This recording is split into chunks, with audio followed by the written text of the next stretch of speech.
Well, good morning to you and welcome into Fox 35 News Plus. I'm Garrett Weimer and thanks for joining us on this Monday morning live on Fox Local, YouTube, and on Facebook. It's 11 o'clock and we are just getting started today on what is going to be a busy day and in some respects as well, a historic day. So we appreciate you joining us. I want to let you know a little bit of what you can expect over the next few hours with us here on Fox 35 News Plus, and I'm going to start by giving you a live look right now. This is the view from the Orion capsule that is now headed toward the moon. It has going to break records today for the distance that astronauts have flown from Earth.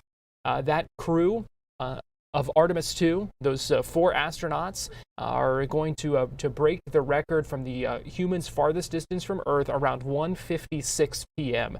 So we'll be with you here on Fox 35 News Plus as that happens. And then a little bit later, about an hour after that, is when the lunar observation period begins. This is the whole reason that this mission is going on, the whole reason they've been sent to these far reaches of space, to somewhere where literally no humans have been before, to do these lunar observations, including on the far side of the moon, the dark side of the moon.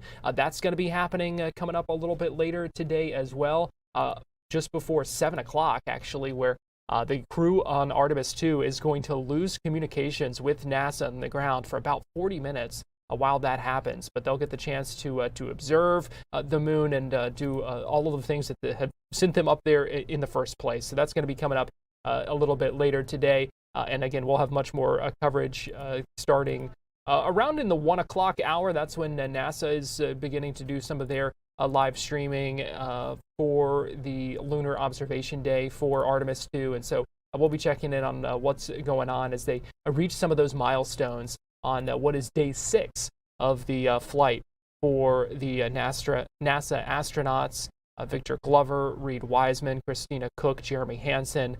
We've been seeing some of the images that have been coming out of their flight already, and it's just absolutely breathtaking. So we will have more on that coming up in just a little bit. Let me give you a live look right now inside an Orange County courtroom where it appears we're in a little bit of a break right now, but this is the trial of DeMaurice Hunter, which has gotten underway this morning with opening statements. Jury selection was last week. This is a man who's accused of killing a College Park woman back in 2002. He is already convicted of murder in California and has been spending time behind bars for that. But prosecutors here saying they intend to seek the death penalty if he is convicted. So we will check in on that trial throughout the day as well. Again, opening statements wrapped up just a little bit ago. We've already heard some testimony from a witness. Again, this is a murder that happened back in 2002. And the suspect on trial now in Orange County. I can also give you a live look in Tampa. This is the USF Gibbons Alumni Center where we're expecting any minute now to hear from Florida Governor Ron DeSantis and Lieutenant Governor Jay Collins holding a news conference there. Not sure exactly what it might be, but we also see that table expecting him to be signing a bill. He's been going around the state. The governor has doing some of these ceremonial bill signings over the past couple of weeks now that the legislative session has wrapped up and these bills have arrived on his desk. So we're going to hear from them any minute now. We will bring that to you when it does begin. Looks like we're still at least a few minutes away because no placard up there on the podium yet as well. So we'll be keeping an eye out for this, and we'll bring you the governor and lieutenant governor's remarks and that ceremonial bill signing any minute now, live from the Gibbons Alumni Center in Tampa when that begins. Let me also give you a live look right now, seeing if I've got a better feed. This is the grounds of the White House right now, where President Donald Trump, the First Lady Melania Trump, are taking part in the annual Easter egg roll on the White House lawn. President Trump already spoke just a little bit ago to the crowd gathered out there. They're now observing and enjoying this event. Also want to let you know that coming up a little bit later, around 1 o'clock, is when the president is expected to host a news conference of his own, talking about the war in Iran, the rescue of that pilot who was shot down over Iran. That was breaking news we brought you on Friday here on Fox 35 News Plus when we learned about that F-15 that had been shot down over Iran amid ongoing strikes in that country, part of Operation Epic Fury. And so we know over the weekend that pilot was rescued, that second crew member, after an intensive ground search by the sounds of it. So the president going to be talking about that and the status of the war as well. You know he's going to be asked questions about that, especially after his Easter morning tweet post on Truth Social that he put out yesterday morning that threatened Iran and threatened them with additional strikes, including of their bridges, of their power plants, and things like that. So that will be coming up in the 1 o'clock hour, and we will bring that to you live in full once that begins, not only on air, but I will also be bringing at least part of that to you on TV as well. So a lot going on today, and we are really just getting started right now. So we hope you stay with us over the next few hours here on Fox 35 News Plus, live on Fox Local, YouTube, and Facebook. We're going to go ahead and get a quick break in here before things start to really get rolling. So we're going to take our first break, and then we'll be right back with more coverage right after this. So keep it here on Fox 35 News Plus. And as we do so, I want to give you another view from the Orion capsule in space right now.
Fox 35 Storm Team meteorologist Brooks Garner joins me now, and Brooks, talking rain. We have rain on the way, and I'm smiling because we really need the rain. This is good news, but it's going to come at an inconvenience, right? There's always the pluses and minuses, and the minus will be a lot of outdoor plans this afternoon into Thursday could be affected. So we've got a cold front that is going to be working into the region. It's not a particularly strong cold front as far as the cool air behind it, but it will be vigorous enough to provide a train track in the sky and essentially guide systems that will be rolling through the mid and upper levels of the jet stream right through Florida this week. So we'll have impulses of rain and thunderstorms, compounded by the fact that we'll have the winds colliding from a north wind to a south wind, and that will set the stage for some rain. Now, we've had a couple of very light showers during the morning hours, especially in Polk County, but today we're going to have to watch out for the afternoon, because after 2 o'clock, that's when we'll start to see isolated downpours and even some thunderstorms developing, becoming more scattered to numerous and potentially widespread as we head toward late afternoon into the evening. This is future radar at 6 p.m., which shows a pretty solid covering of some heavy rain from Lake Mary to Sanford to Orlando, Kissimmee, eastward to Titusville, and up to Daytona Beach. These will be slow-moving storms, not necessarily severe, but there could be some stronger wind gusts, especially to the south. You see that area near Yeehaw Junction where there's some hot pink and almost black colorations. there could be some areas of some gusty winds, and the rain looks like it may hold on until late evening before taking a bit of a break overnight and then kicking back in tomorrow morning. Look for a wet Tuesday morning commute and one that could be quite stormy into the afternoon, with a lot of the rain falling in the same places, especially on the Atlantic coast. Tuesday into the day, Wednesday and Thursday. So we're not talking about a couple tenths of an inch of rain. We're talking about anywhere from a couple of inches of rain to as much as a half a foot of rain cumulatively between now and Thursday. Some models suggest 7 to 8 inches of rain in either or both Volusia and Brevard counties, with about 2 to 4 inches Orlando and lesser amounts once you get out toward Tampa Bay. So tomorrow we're calling it a Fox 35 Storm Team Alert to alert you of the bad weather coming. Rain, winds, and lightning. The wind could gust over 45 miles per hour, especially at the coast, where that'll produce huge waves. 12-foot breakers on the beaches tomorrow could result in erosion during times of high tide.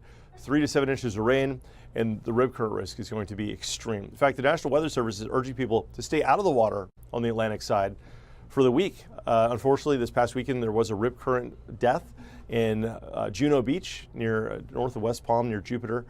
And that was a dad who was in his mid-40s rescuing his 2 kids who got caught in a rip current. Got the kids out, but he unfortunately did not make it.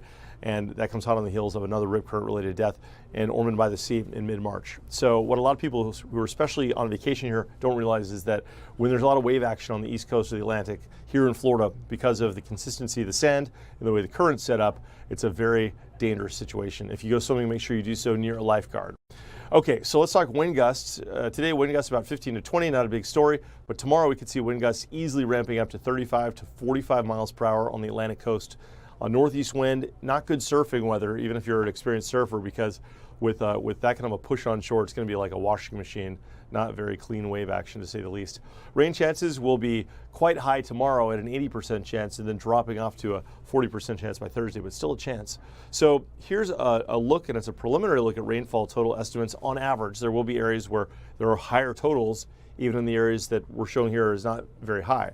So like in yellow, that's a good 2 inches of rain. In the purplish sort of fuchsia coloration over Cocoa Beach in Melbourne, that's over 7 inches of rain possible. In the orange, we're looking at a good 5 to 6 inches of rain. Lesser amounts as you go to Gainesville and to Tampa.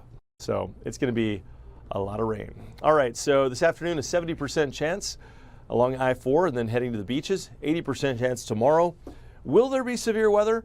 Well, it's not likely, but we could see a couple of wind gusts in the thunderstorms exceeding 55 miles per hour. Heading into the weekend, though, after some much needed rain, we're going to dry things out and it'll warm up again into the 80s for a beautiful and much greener weekend. Everything's going to wake up out there. This will really get our growing season kick-started. We need the rain, but there's always hazards associated with it. But yeah, I think 7 or 8 inches of rain, Garrett, could easily lead to some flash flooding in poor drainage areas, because even though we're in this crazy drought, getting it all at the same time, it really has nowhere to go. Right, that's a good point. I'm still kind of in the mindset of like surprised when I hear it, because we have been so dry. Yesterday evening at my house, it's like, oh, it's raining. Yeah, like what is this? Right. And it's hard to picture getting a really heavy rain. Yeah. I mean, it's been so dry. My backyard literally looks like the Australian outback. There's like species of succulents and cactus poking up. Right. I'm like, are we in Texas? What is this? Yeah. But I can't wait for the rain. I just hope we don't get all in one big dose. Yeah, that's a good point. Fox 35 Storm Team meteorologist Brooks Garner, thanks for joining us. You got it. Stay dry. And give you another live look right now in Tampa at the University of South Florida. This is the Gibbons Alumni Center, where we are waiting for this news conference with Governor Ron DeSantis, Lieutenant Governor Jay Collins, where they are going to be not only speaking, but also, it appears, signing a bill. The governor will be to make something law. So we will see what the bill that might be and find out very shortly what he's going to be talking about in this news conference. So we are also keeping an eye on President Trump, who is taking a few questions right now. This is in the White House grounds amid that ongoing Easter egg roll. Let's go ahead and listen in as he speaks ahead of this news conference at the White House later today. Relationship with Venezuela, the leaders, has been fantastic. And I think we're going to have a long-term, very good relationship.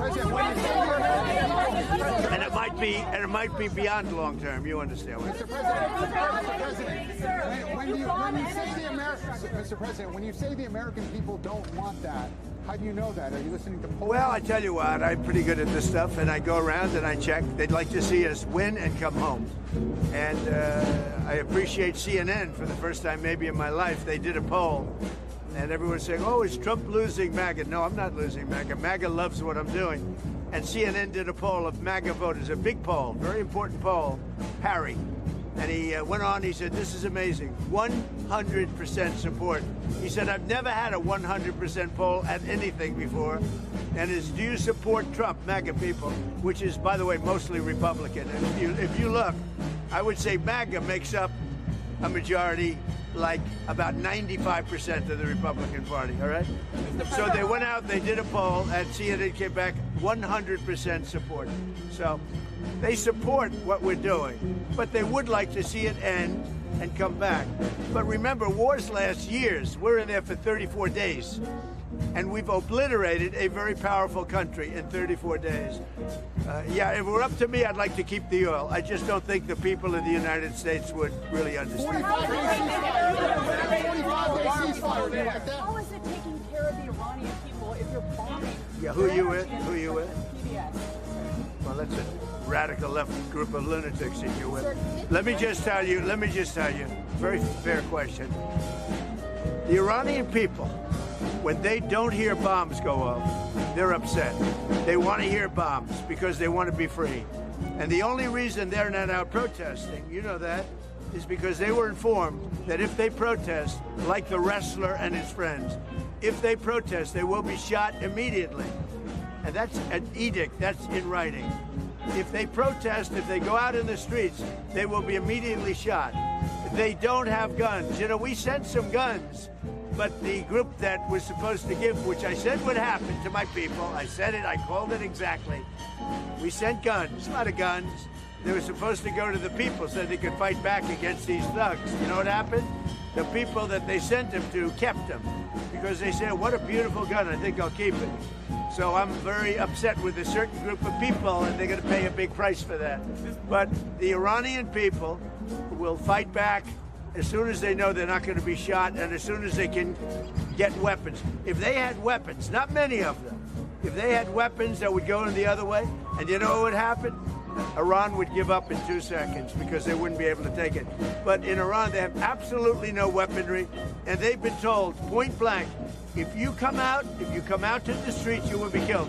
As of this morning, and we have this on pretty good information, 45,000 protesters have been killed. Pretty bad. You said Iran has been obliterated. Why are we still at war then? It's a big country. They can't fight back. They have no capability. I mean, they have some missiles left. They have some drones left, but essentially they have no capability. They had a lucky shot with an airplane, but we got them back out. The rescue was incredible. And it wasn't of one person, it was of 2 persons. There are those that say that's never happened before, because usually when you're shot down in strong enemy and deep enemy territory, you can't go after them because you'll end up losing 250 people to get one. So it's a terrible thing. But we had to make a decision. Do we do it or do we not? And we did.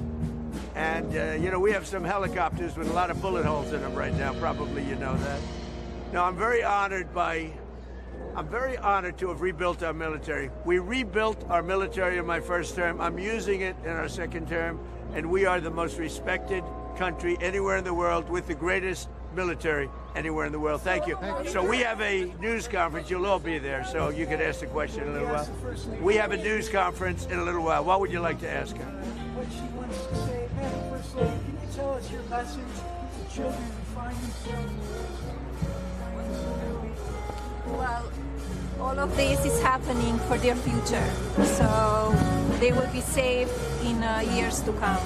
We're fighting for children that are now in a war zone. We're keeping them as safe as we can possibly keep them. But we're fighting for their parents, their grandparents. We're fighting for them. We're fighting for their future.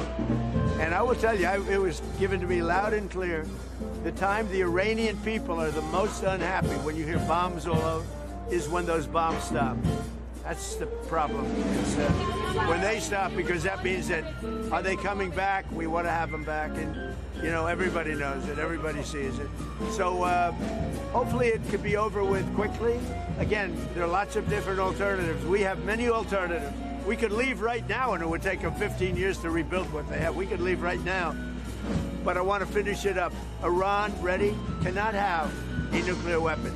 They are lunatics, and you can't put nuclear weapons in the hands of a lunatic. Thank you very much. President Trump speaking to reporters just a few minutes ago. We're standing by for the start of Governor Ron DeSantis' news conference in Tampa. We're going to take a quick break, and we'll be right back.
You're watching Fox 35 News Plus, streaming on Fox Local. Welcome back into Fox 35 News Plus. Garrett Weimer here, and this is a live look inside the USF Gibbons Alumni Center, where we are anticipating Governor Ron DeSantis and Lieutenant Governor Jay Collins any moment now. Just a couple of minutes ago, we saw as one of the members of the governor's staff put a sign up on the podium there that says Sharia law with an arrow through it, a line through it saying essentially no Sharia law. We saw Lieutenant Governor Jay Collins walk through the door just a moment ago, and it looks like things are beginning to get ready. Still no sign of Governor DeSantis, but we expect him any minute now to walk through and this news conference to begin. In fact, there he is, walking into some applause. And let's go ahead and listen in as this news conference gets underway. Good morning. Well, thanks so much. Great to be back in Tampa. Please have a seat. We're excited. It's a beautiful day. We've got the home opener for the Tampa Bay Rays later this afternoon, and a lot of great stuff going on, and it's a great time to be here in the Tampa Bay area. We're excited about signing today's legislation, which involves a number of things that are very important for public safety, our culture, our security, and I want to thank everybody that's been involved in that. We are joined today by folks who had a hand in this, the Lieutenant Governor from Tampa, Jay Collins. We also have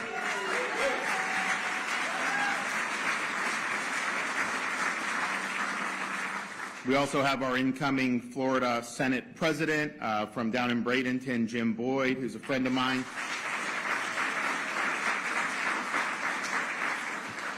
Representative Jeff Holcomb is here. And then Riley Siebel, who is here at University of South Florida and will be speaking later today. So I don't think I have to let anybody know that we have some problems in this country, more than we should, with international terrorism. You just had this incident at Old Dominion University. Guy commits a terrorist attack. He's shouting "Allahu Akbar." The media acts like they don't know the motive of that when he's doing it, but he had been somebody that had already been convicted of material support to terrorism. He was a citizen, but he was a naturalized citizen. And a lot of us are looking about that. It's like, okay, wait a minute. You come to this country, you get you probably shouldn't have been allowed in this country to begin with. You shouldn't have even qualified for naturalization, but somehow that happens. Then you get convicted for material support to terrorism. You should be denaturalized and sent back to where you came from. Why are we tolerating this type of stuff in this country? And so much of it is self-inflicted. Look back at 9/11. That was an immigration problem. These are people that were coming over and their visas expired or they had all this. This wasn't like they showed up subterranean, on the shore and they started doing this. They were open and notorious about doing this. And we see this all around the country. And a lot of it is just, I think, not doing what's right to protect the people. Some of it's political correctness. I don't really know what all goes into it, but we've been very strong in Florida from the beginning on all of this nonsense and doing whatever we can to keep the people of this state safe. And one of the things that the legislature did was you see different things. 9/11 obviously was, a massive terrorist attack, but you also see it with somebody going in with a suicide vest. You see it, somebody going in and shooting people, doing the chants. That is kind of the formal, explicit jihad actions that we see that happens in the United States, when honestly it should never happen, because you shouldn't have people in this country who hate this country, and that's a big problem with immigration for many, many decades in this country. But you see that, and you see it around the world. But then you also have a more stealth version of jihad, and that is what we see in Europe, quite frankly. Massive migration of people into these Western European countries. They don't want to be like Western Europeans. They want to take their worldview and impose that in other lands. And part of that is, of course, the imposition of Sharia, but it also goes through a whole bunch of other things. And so you have to look at this very holistically, and that's something that I've did. I mean, you remember earlier this year, or last year, we were strong in designating the Muslim Brotherhood as a foreign terrorist organization, designating the Council of American Islamic Relations as a foreign terrorist organization. And in fact, CARE was an unindicted co-conspirator in the largest terror financing trial in American history, the Holy Land Foundation. So you see that, and okay, is that something that we want to be a part of? I mean, if there's a school that is allied with CARE, should you have any of your money going to things like that? I think not. And so part of what the legislature did in this bill was provide a statutory structure for the actions that we took earlier when we took those actions last year. It provided a process where we could identify groups that are foreign terrorist organizations, and the federal government does this all the time, and part of it is commander-in-chief. There's different things the president does, but we need to be doing that here. There was an episode in the late 1790s involving France and American diplomats, and they were having some problems, and they wanted to go negotiate, and the French were demanding money just to be able to negotiate. It was called the XYZ affair. Well, one of the and John Marshall, who later became Chief Justice, was the one that was leading the negotiations. And the Americans just walked away. They're like, we ain't paying for that. So they come back, and one of the congressmen at the time, did a toast, and he said, in the U.S., millions for defense, but not 1 cent for tribute. and I think about what we're doing here, we'll do millions for public safety, millions for education, but never 1 red cent for jihad.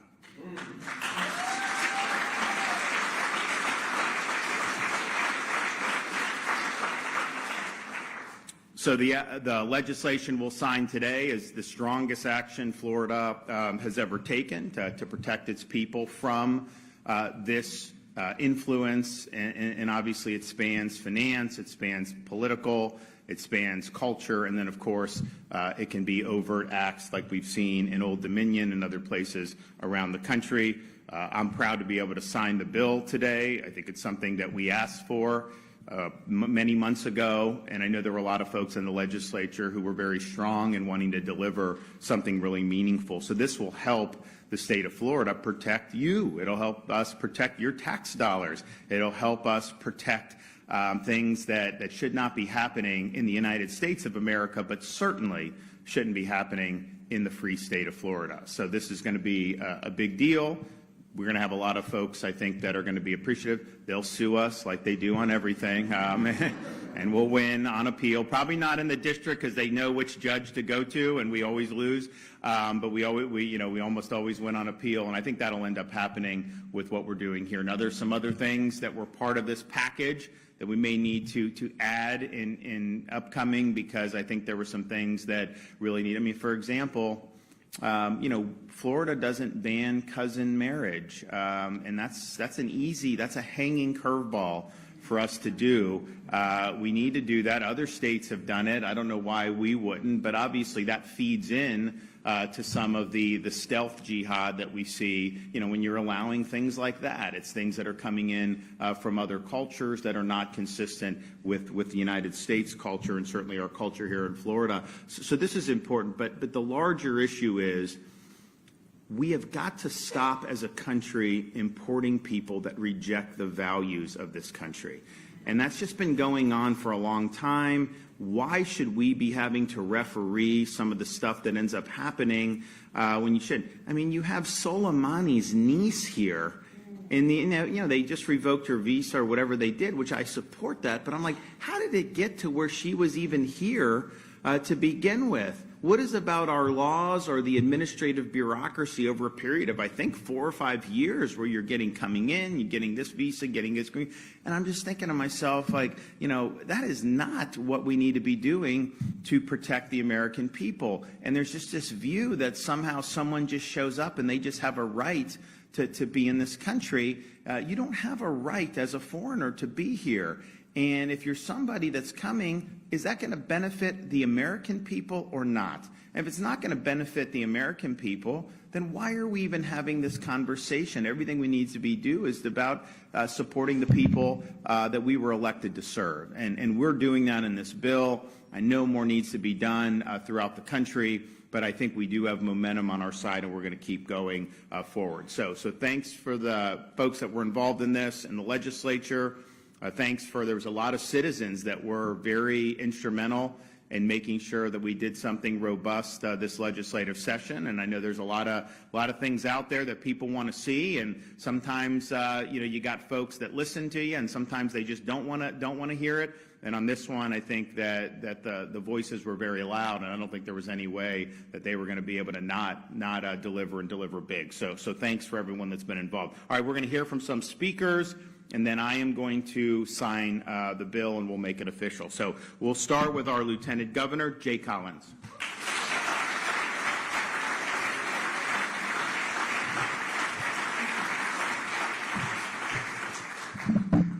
Thank you, Governor DeSantis. I appreciate it. It's good to be here today. Great to see so many friendly faces. I want to thank my wife, Layla, for being here today. Love you, hon.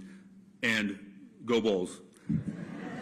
Ladies and gentlemen, I'm here today not only as your Lieutenant Governor, but as a retired Green Beret, a warrior who spent years in the global war on terror. But most importantly, I'm here today as a dad and a husband. Having fought in the dust of Afghanistan and Iraq, like many, we buried friends, brothers there. Their lives dedicated to stopping a nightmare from infecting our shore and our way of life. My mission has never changed. I will always be a warrior. We will always protect and preserve our institutions, our beliefs, our values, every single day. I will not allow it to take 1 inch of ground here in the free state of Florida, and thank God we have leaders with courage, willingness to stand and fight for the things that matter. Friends, there is nowhere else to go. We are the free state of Florida because we do hard things. And in these United States of America, we have just one set of laws, one Constitution. No other law should be recognized or supersede our laws or be allowed to conflict with our Constitution. No foreign or religious legal codes should sneak into our courts. No taxpayer dollars propping up extremism or shadow jihad. Thankfully, HB 1471, Florida has drawn a bold line in the sand. No faded pastels, nothing like that here. I want to thank the legislature for your hard work on this. This is meaningful. It makes a difference for our people. And as always, I want to personally thank our governor, Ron DeSantis, for what he's done, his courage, his convictions.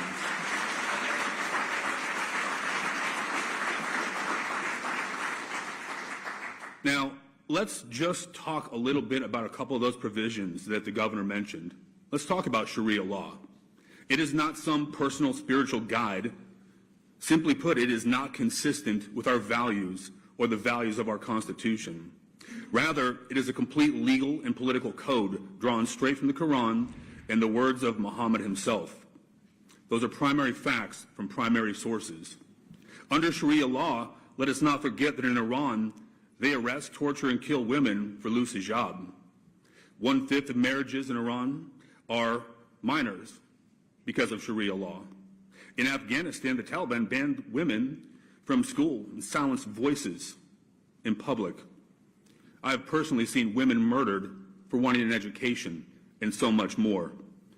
There will be no honor killings, no padding of the law. In reality, murder is murder, and in Florida we understand that.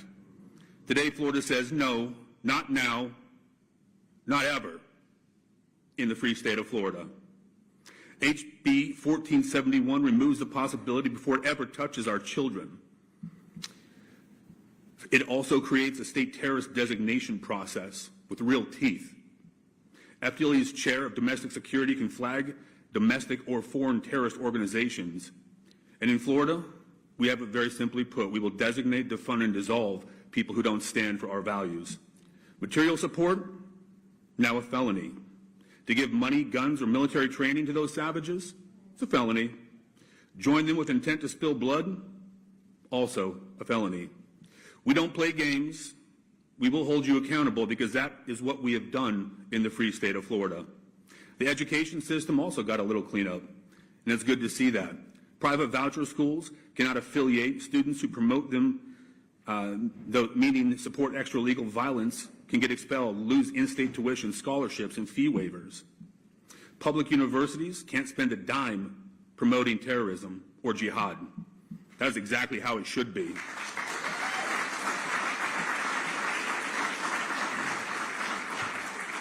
Now, to bring this in for a landing, to the ACLU, Equality Florida, CARE, and others who scream overreach because this law cuts off taxpayer cash, to groups aligned with ideologies that are not commensurate or consistent with our Constitution and way of life, I hope you never have to hear the screams of children, women, or the innocent.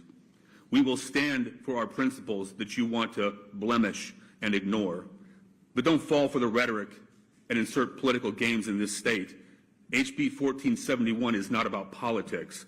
It is about keeping our people safe, Florida safe, preserving American values, keeping our laws American, and keeping our children from all walks of life out of the crosshairs of extremism.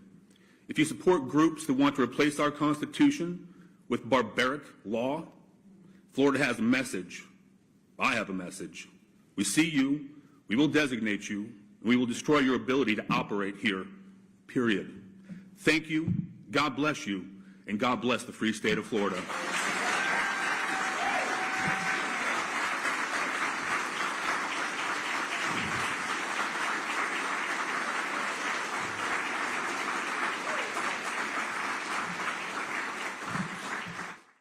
As this event continues, ahead of the governor signing HB 1471, we're going to step aside, take a quick break here on Fox 35 News Plus, but we'll be right back and get you right back to this news conference in 2 minutes.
You're watching Fox 35 News Plus, streaming on Fox Local. Welcome back into Fox 35 News Plus. Want to get you back to Tampa, where we are hearing right now from a student at USF speaking at this news conference, where Governor DeSantis is expected to sign any minute now HB 1471, a bill that, among other things, creates a system to designate groups as domestic terrorist organizations, a bill that has gotten significant pushback from a number of groups, including the ACLU of Florida, saying that they are concerned about what it might mean for free speech. There could be challenges to this on the way. So let's go ahead and listen in as this news conference continues live right now at the USF Gibbons Alumni Center in Tampa. Knowing that domestic terrorist organizations and groups with violent intent will not be tolerated on our campus brings a level of calm and security that cannot be overstated. When we look beyond our campuses to broader concerns, including dangerous organizations like MS-13 or Tren de Aragua, it becomes more clear how critical it is to take a firm stance early. Prevention matters, drawing lines matter, and protecting students' lives matter. At the same time, it is equally important to recognize that universities should be spaces where a wide range of perspectives can be shared. That is something I have personally experienced with my involvement with Turning Point USA. I've been a member for a little over a year, and during my time, I've seen firsthand how respectful, organized, and lawful engagement can be very impactful. When we hosted Charlie Kirk back in February 2025, it served as a strong example of how student organizations, regardless of a political affiliation, should operate. The event was structured, secured, and allowed for the exchange of ideas without crossing lines into chaos or harm. This is the standard we should strive for. We absolutely need opposing viewpoints on campus. We need conversations, debates, and even disagreements.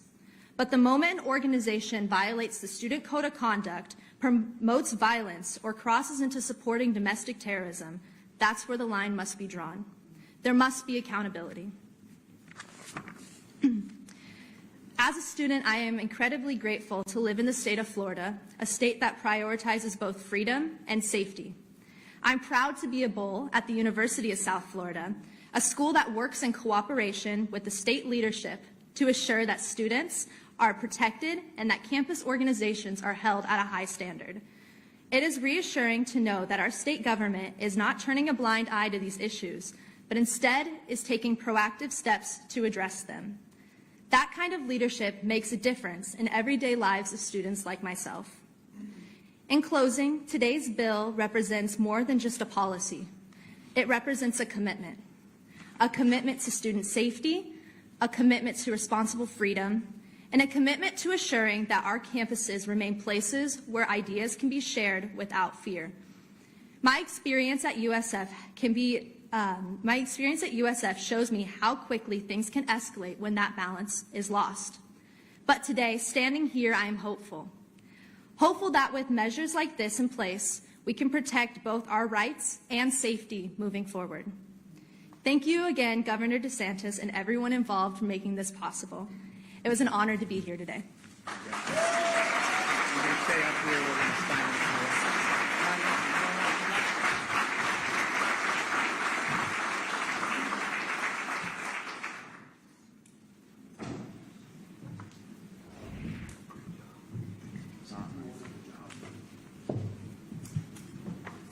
All right. Today, I believe, is the 6th. Is that correct, of April? Yes, sir. Who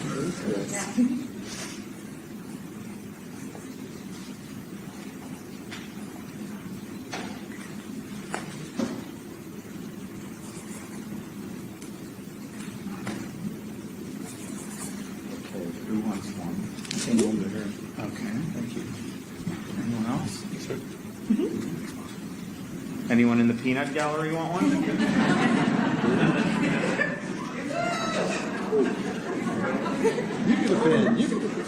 All right, here we go.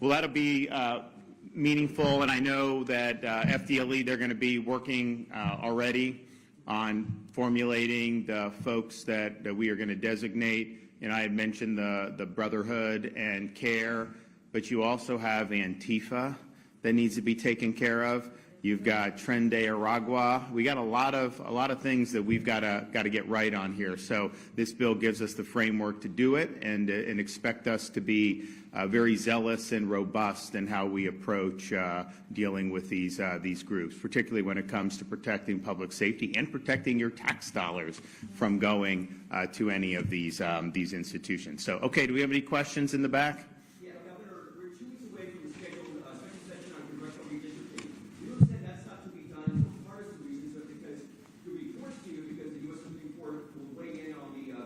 Among other reasons. I mean, what I've said is Florida has experienced 10 years worth of population growth in like 3. And so if you look, our districts are not fairly apportioned because of that. Now, it wasn't the fault of the people that did the maps, and you still got to use the baseline 2020 data, but I think when you're looking at that, how do you make that work? I think that's something that's totally appropriate. I also think we know how that Supreme Court case is going to come out at this point. I don't think there's much of a dispute about that, and I think Justice Alito is writing the opinion.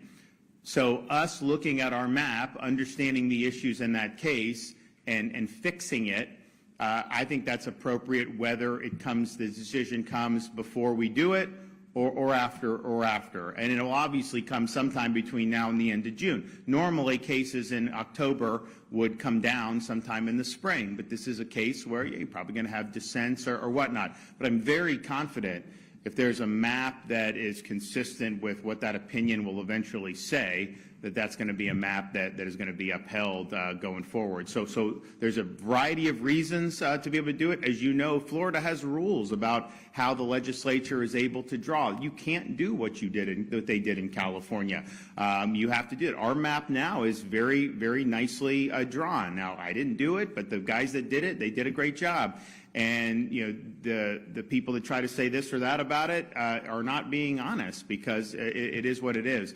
So that'll get done. I know they got to do the budget. I know Jim's here. Maybe I'll talk with him about where that stands afterwards, and maybe some other things too. As you know, we're working on well, we're not really. We know property tax needs to get done, so we're working to kind of get with the key people to get that off and running on the ballot, and people it's going to be a lot of excitement for people to be able to vote to protect their homestead from tax. I think that's something that we can do in Florida. A lot of people don't realize that property tax doesn't go to the state at all. That's not how it's all local. And in 2019, my first year as governor, local governments were taking in about $32 billion in property tax revenue for all these different things. Today it's $60 billion. And the question is, we've had population growth, we've had inflation, obviously. I mean, we've had to put money back in the kitty to fund projects we thought were fully funded years ago. I remember those days. And, and even throwing in some increases here or there, fine. You are not even close to needing $60 billion. And so do you want to keep on that trajectory where the projection is, starting with 2019, they were at $32 billion. By 2031 or 32, it's going to be $84 billion. I mean, really, that's almost a tripling of property tax in a 10 to 15-year period. I think we can do, and people say, oh, well, you can't do property tax. You're not going to have any money. Did we not have public safety or schools and all this in 2019 when they were getting $32 billion? Of course you did. Of course you did. And so you'll be able to do. But I think that a lot of people have been pinched by this, but I don't think people appreciate just how much more these governments are taking in. And here's the thing. Our proposal, you want to tax someone that's got 10 Airbnbs, fine. You're going to tax someone, some guy from Brazil that buys a house in Coconut Grove, tax, fine. But our residents that have that homestead property, we think that needs to be sacrosanct. So that's going to be a huge thing. But I don't think you'll find a better state to be in from a taxpayer's perspective if we get that done.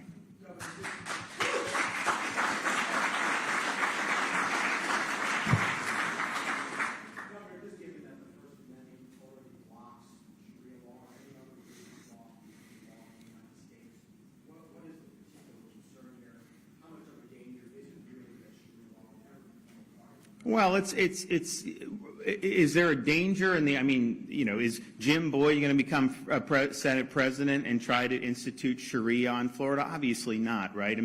But I think what you see is this creep into different institutions. Like, look what's happened in Europe. Like Britain. It is not, they're not being governed over, through Parliament by Sharia, but you have no-go zones there.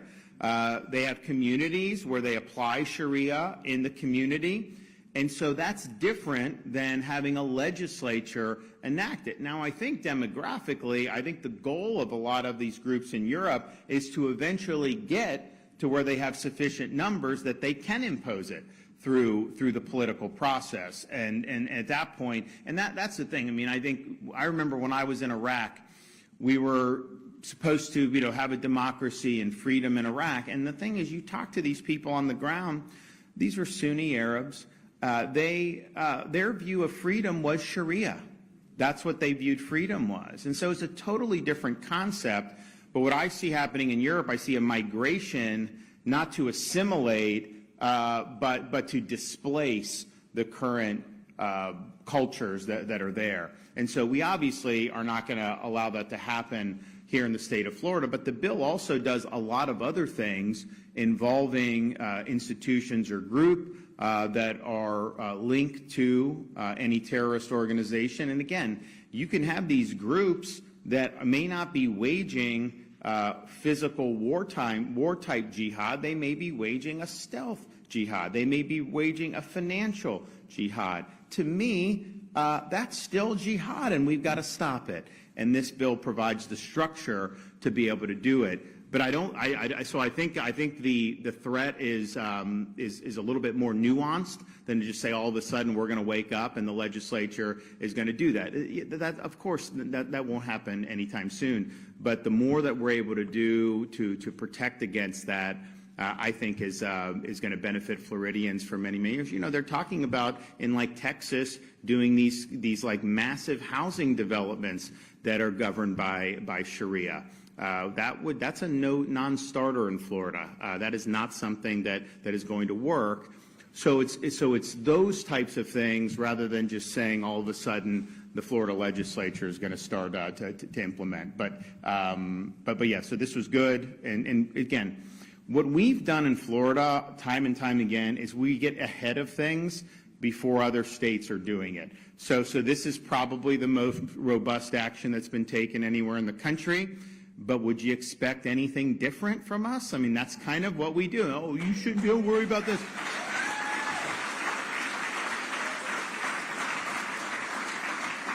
You know, I think it's some of the fights that we've had over the years. I mean, I remember we were fighting against the masks on the school kids, and at the time, oh my gosh, you can't. Now everybody looks back, and it was an embarrassment in this country that you had these 5-year-old kids suffocating for 8 hours a day in these masks.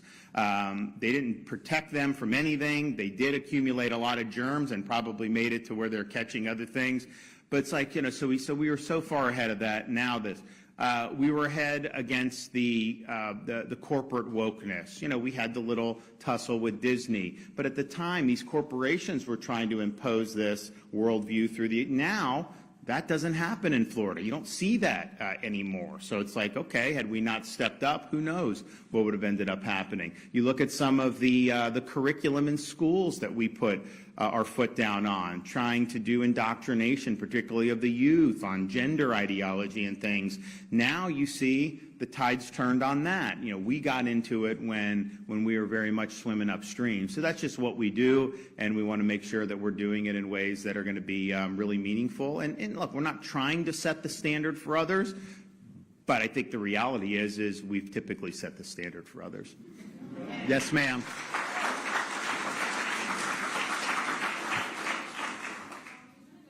Governor DeSantis still taking questions. We've got to get another break in this hour, so we're going to go ahead and take a quick break right now here on Fox 35 News Plus. Don't go anywhere, and we'll be right back.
watching Fox 35 News Plus, streaming on Fox Local. Welcome back into Fox 35 News Plus. Garrett Weimer here, and thanks for joining us on this Monday afternoon, live on Fox Local, YouTube, and on Facebook. Let's talk about sports in Orlando, because there's been a lot of news lately.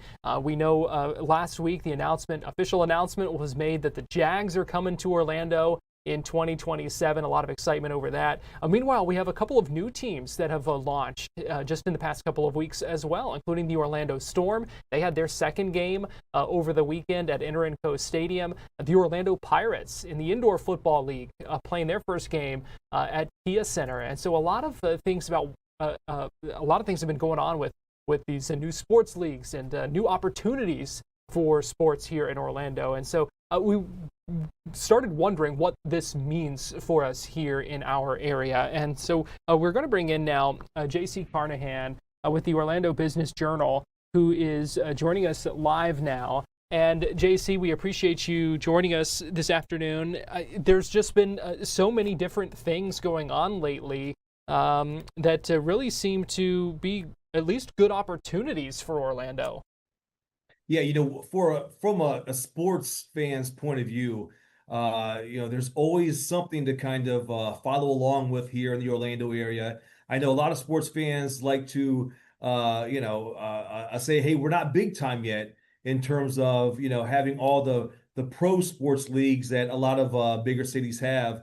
But the fact that Orlando has been able to position itself to bring in different types of sporting activities says a lot about the potential of this area, and even for what's to come in the years ahead, I believe. And all of this, too, we know that the Camping World Stadium going to be undergoing some renovations of its own. So when you're talking about all these different things, it seems like almost kind of self-perpetuating in some ways, that as the area becomes a more attractive destination for some of these things, that it opens the door to even more. Yeah, when you really look at it, take a step back. We've got Florida Citrus Sports, we've got the Greater Orlando Sports Commission, two entities here in Orlando and Orange County that are busy thinking years in advance in terms of what events, teams, different opportunities that they could bring to the Central Florida area. Camping World Stadium is undergoing a $400 million renovation. And we're talking, not only has that opened up the door to host the Jacksonville Jaguars for its entire home regular season slate in the year 2027, but it gives us the opportunity to bring in more international soccer matches, brings us the opportunity to bring in more through Orlando venues, concerts, the types of big stadium concerts that we will be able to bring into this area. And that all leads us to the hotel room nights and the people that are coming in to Orlando as a destination city, spending time here, spending money here, the restaurants, the theme parks, all of that. And then that equals into the bed tax, the money that we raise off of the tourists to be able to fund these types of opportunities. So when you look at all this kind of happening right now at this point in 2026 in Orlando, it's really just, I believe, the beginning of greater things to come in the years ahead. There is no bigger beast than the NFL in this country. And so how big of a deal is it for Orlando to be able to host the Jags for their home games in 2027? Well, aside from the recognition that it will give Orlando globally, and of course here in the United States as a marquee market in terms of wow, Orlando is in position to host an entire NFL season. Look, we've hosted 6 NFL Pro Bowls here in Orlando. We've had a Miami Dolphins preseason game here. What this does, it kind of lets people know that we are big time players in terms of being capable of hosting and giving any type of entity an opportunity to be here. We are able to show our hospitality, and then to give them the opportunity to continue to elevate their own particular brand as well. So, when you look long term in it all, we have opportunities now that we just didn't have before, because we didn't have the money that was being invested into the different projects here in downtown Orlando, and we have the politicians who are also on board with bringing these things here and making it happen as well. What long-term ripple effects and ramifications of this, JC? Yeah, I also failed to note as well. I've talked to people who estimate that an NFL regular season game generates $25 million for a local economy.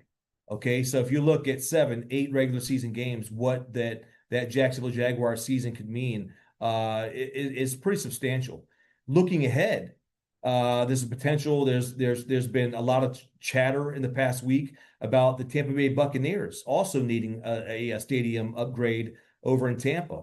Could Orlando be in position to host the Tampa Bay Buccaneers for an entire regular season slate as well here in Orlando? But not only that, though, we've got chances to host World Cup games here in the future.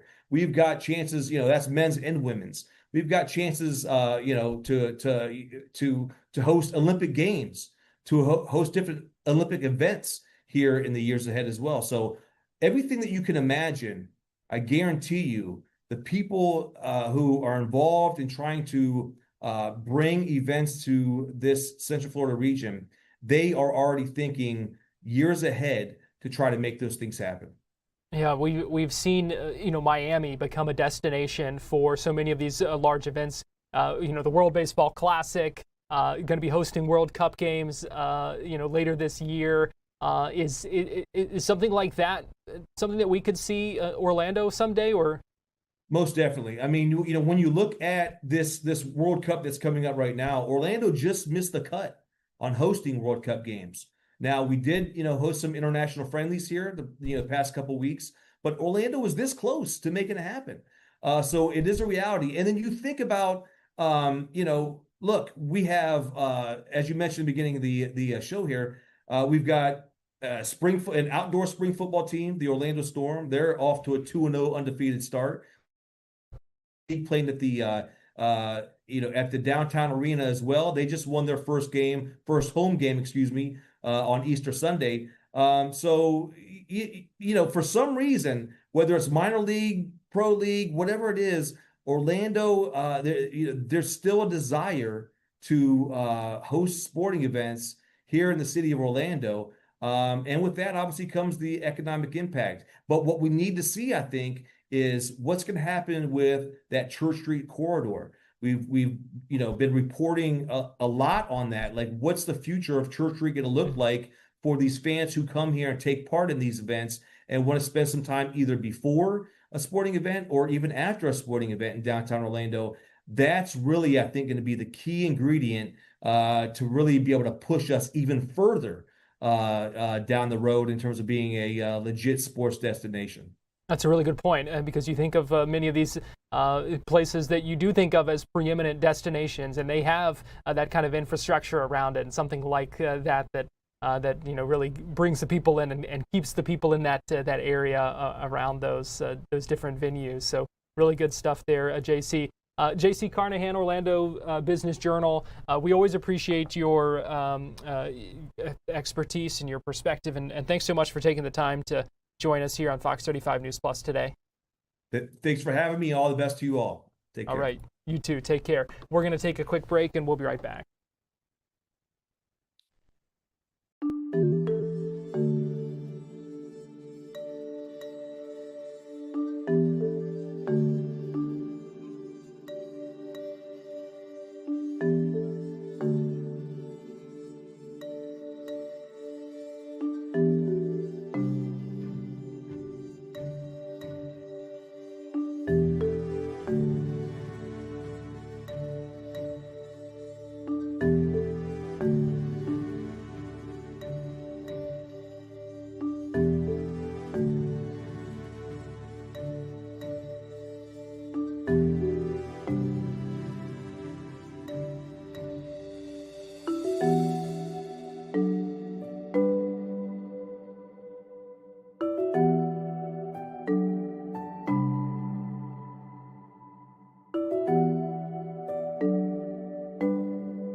You're watching Fox 35 News Plus, streaming on Fox Local. Welcome back into Fox 35 News Plus. Give you a live look.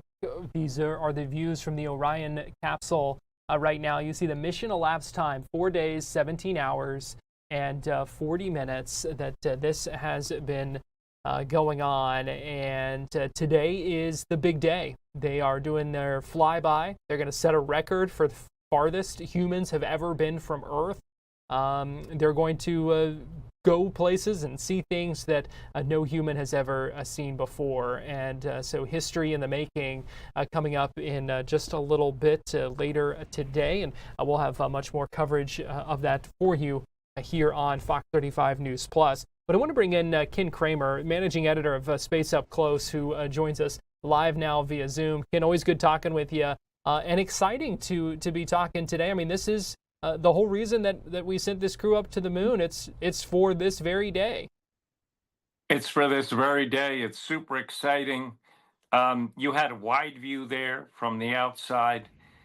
And the astronauts also just a few minutes ago sent a fantastic shot, if you might be able to pull it up, of the whole moon, showing half the far side and half the near side. And it's got the giant impact crater, Mare Orientale, that they're trying to target today. So yeah, this is what we've been waiting 50 years for. Wow. And so what do we learn today? What are they going to be looking for when they approach the moon? What do we get out of this? What do we get out of this? Well, this is a test flight, mostly of the Orion capsule, to make sure that it works, because it's the first time astronauts have been on board. So the life support, 90% of it was not there on Artemis I. So we get, mostly it's a test of the ship and a test of the crew to make sure that they can survive, and especially at the end, the splashdown, to make sure the heat shield works. So in between, they're doing some science. Like today, they're going to target this crater and other craters. They've got several dozen science targets they're going to be aiming at. The astronauts are going to take turn at the windows. 2 will be looking out with cameras, Nikons, and 2 will be assisting them from behind. And then after about an hour or so, they'll reverse. They're also doing science experiments. Avatar, they've brought bone marrow cells up there of each of the astronauts to test the impact of the space environment, test the impact of space radiation on them. And these experiments can be done without even the astronauts being there. So they're also there, seeing how the capsule works. How does it respond? The thrusters, and so far everything's been exactly on target. They're wearing a wristwatch too that monitors their physical condition, and so that's being done throughout the mission, and other experiments as well. So they've got a jam-packed period. When they travel on the far side of the moon, expected to lose communications with NASA for about 40 minutes or so. Right. What goes on in that time? And I would imagine that's probably a tense time, especially for the crews on the ground. That's what all the news people think. But actually, I, as a scientist, and the NASA people, they're not worried at all. This is perfectly normal. It's just out of communications. It happens all the time on the ISS. So, people, a little bit of anxious. Hopefully they get the signal back, but they will get the signal back. It's more for the Earthlings back here that are a little bit wondering what's going to go on. But it's completely normal. About 40 minutes, starting about 6:45 or so this evening. And then they'll come out of that. And that's the time of closest approach, actually. Right about 7:02, and then a few minutes later is the farthest distance, about 4,000 miles away, further than Apollo 13, and they're at an altitude also of about 4,000 miles. So real exciting. And then after they come out of that is another super exciting event, a solar eclipse. So the moon will be bathed in earthshine. So that'll be real exciting. That's starting around 8:30. I don't remember the exact time, but very exciting. So it's an action-packed 7 hours that starts, a little bit later this afternoon. Yeah, it sounds like these astronauts, these Artemis II astronauts, are in for a treat today. They're in for a treat, a roller coaster ride beyond anything you could possibly imagine. I mean, the moon is growing in their window. You can see it. You have it there right now. And it is just spectacular, bigger and bigger. They've been under the influence of the moon more than the Earth since a few hours ago, and that'll continue until late this evening. And then the slingshot around the moon. So yeah, it's just beyond exciting. The thing that gets me, Ken, about these views is how it looks like everything's just kind of like floating there. But we know they're moving, and they're moving fast, and it's kind of amazing how they're even able to maneuver and travel around the moon the way they are. Well, that's great that you brought that up, the floating. Yeah, that's exactly what it is. It's a desolate void, outer space, okay? And there's nothing there, and we're just floating there, circling the moon. And once you get out of that eggshell thin atmosphere, it's just utter desolation and destruction. That's what protects us, our very thin atmosphere, from being a dead, lifeless world like the moon. So what are these astronauts going to see when they do go a little bit later today, where no one's gone before, and travel to that far side? What are they going to be able to see? Do we know? We know exactly what they'll see. About 20% of the far side is illuminated, 80% is dark. And they'll be seeing areas humans have never seen before, because Apollo was much close in. They're like a basketball. Imagine a basketball at arm's length. That's going to be their view. So they'll see things we haven't seen. And as I said at the beginning, Mare Orientale, it is a gigantic 500-mile wide impact basin that's never been seen by humans. And so they've got the two cameras trained on that. And they'll be not just taking pictures, but making observations of color differences. And then there's about 3 dozen other science targets that they're looking at. NASA has a really detailed schedule of what they're going to be doing, and they've been practicing that for the last few days. So it's just jam-packed.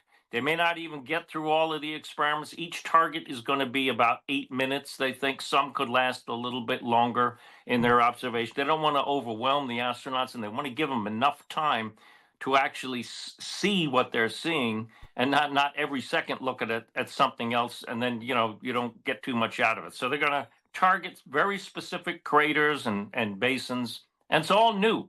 So it's been imaged by robotic orbiters, yes, but never by humans. Yeah, really interesting stuff. Can't wait and to see. And the solar eclipse too. That's brand new, also. Yeah, that's a great point.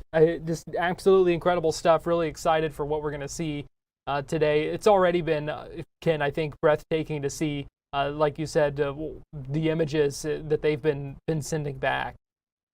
Yeah, the blue marble, they had something similar on Apollo 17, and now we have it today, that image by Reed Wiseman, the commander. What you got to do, look at that, just rotated about 180 degrees or so, and you see the continent of Africa, and you see Spain on the very top, and then you see South America and the lights at the South American coast, Brazil on the left-hand side of the image. So you can make out what we are. And then again, floating in space, like you just said before, it's just amazing that we can exist like that. Yeah, it really is incredible. Ken Kramer, managing editor of Space Up Close. We appreciate you joining us. Before we go to break here, though, I do want to show that image that you were talking about. That's the image. Yeah, the one at the beginning that you were talking about. You can see the moon and yes. just the detail. So the dark area, that's what we see. You can go out and look at it tonight. That's what we see. But on the lower left there, that is the crater I'm talking about, Mare Orientale, 500 or so miles wide. And that's what they're going to be examining. And they're so super excited. I asked the crew, especially Christina, about what they're going to be doing there when they arrived here for the first launch attempt back in January. So it is just incredible. So again, the bottom half you haven't seen. The top half to the right is what we see all the time. All right, fascinating stuff. And keep praying for the astronauts, because it's not over yet. They're coming back at 5,000 miles an hour on Friday evening, and that heat shield has to work. They're going to be making a steep, direct descent, not a skip reentry like on Artemis I. Heat up to 5,000 degrees, and that has to work. And then when that all works out, it's off the coast of San Diego in the Pacific. Then we can move on to Artemis III and Artemis IV. Artemis III, again, is the Earth orbiting, where they're going to be testing out the human landing system. And then Artemis IV and V, we actually land at the South Pole. All right, a lot to look forward to with this. Ken Kramer, thank you so much for taking the time. Always good talking with you. Thank you, and thank you for putting that up. I think that really can show your audience what we're talking about in exquisite detail. Look at, they took that out the window. Yeah. You were showing the video, right? And the moon was all white, but look here, you can see the detailed craters and volcanic basins and the bright spots and everything else on the moon. So I'm really glad you showed that to the audience. Thank you. It is incredible. Ken, thank you. Before we go to break, I do want to give you a little bit of breaking news. This is a live look outside the Florida Mall where evacuations are underway right now. The Orange County Sheriff's Office says they responded because of a bomb threat there, and so they're evacuating the mall out of an abundance of caution. They say right now no indication that the threat is credible, but they are still going to investigate until they're able to prove otherwise. So detectives on the scene right now. Again, live look at the Florida Mall. Evacuations underway after a bomb threat reported there. You also see law enforcement on the scene. We're going to take a break right now here on the Fox 35 News Plus, and we'll be right back. Thanks, Ken.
You're watching Fox 35 News Plus, streaming on Fox Local. Welcome back into Fox 35 News Plus. I'm Garrett Weimer, and thanks for joining us on this Monday afternoon, live on Fox Local, YouTube, and on Facebook right now. It's a big day for the Bay Area, for Rays fans, for Tropicana Field, as the Rays take the field for their home opener this year, and it's their first time back at playing a major league game at Tropicana Field since Hurricane Milton.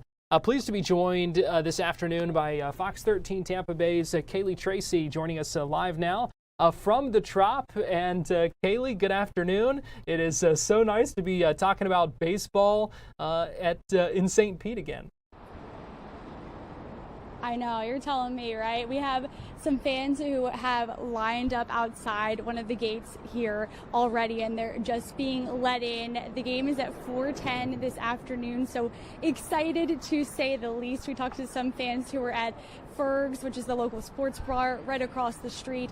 Some as early as 7:10 this morning they got there, but they say it's so much more, as you said, than just a home opener. You know, this image of Tropicana Field's roof being torn off, it really was a symbol of the destruction of what Hurricane Milton did, and those crews, hundreds of them working around the clock since a year and a half ago to repair this stadium. Some of that work that was done behind me, these panels on the roof, there are 24 of them weighing almost 5,000 pounds each.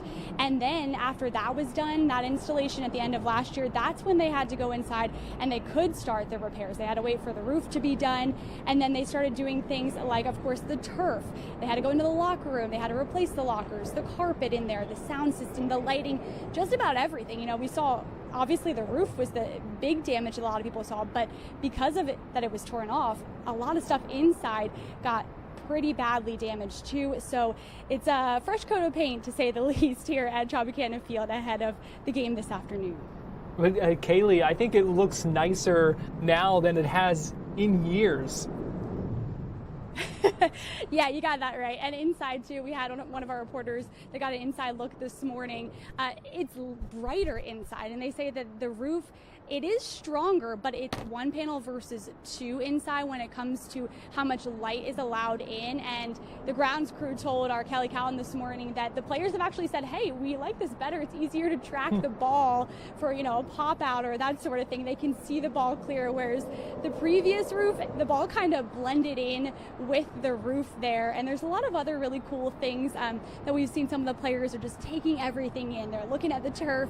They're seeing, you know, the sound system, the lights have been something that's been really cool. I live not too far away, so over the past week I've seen them testing those lights. They have new colors. Last night it was orange, lit up ahead of today, the home opener eve, blue, green. It's just been really cool because a lot of fans, people we talked to this morning too, said they didn't know if the Rays would ever even be back here inside Tropicana Field to play. So this is, as one fan put it, he is really speechless to be back here.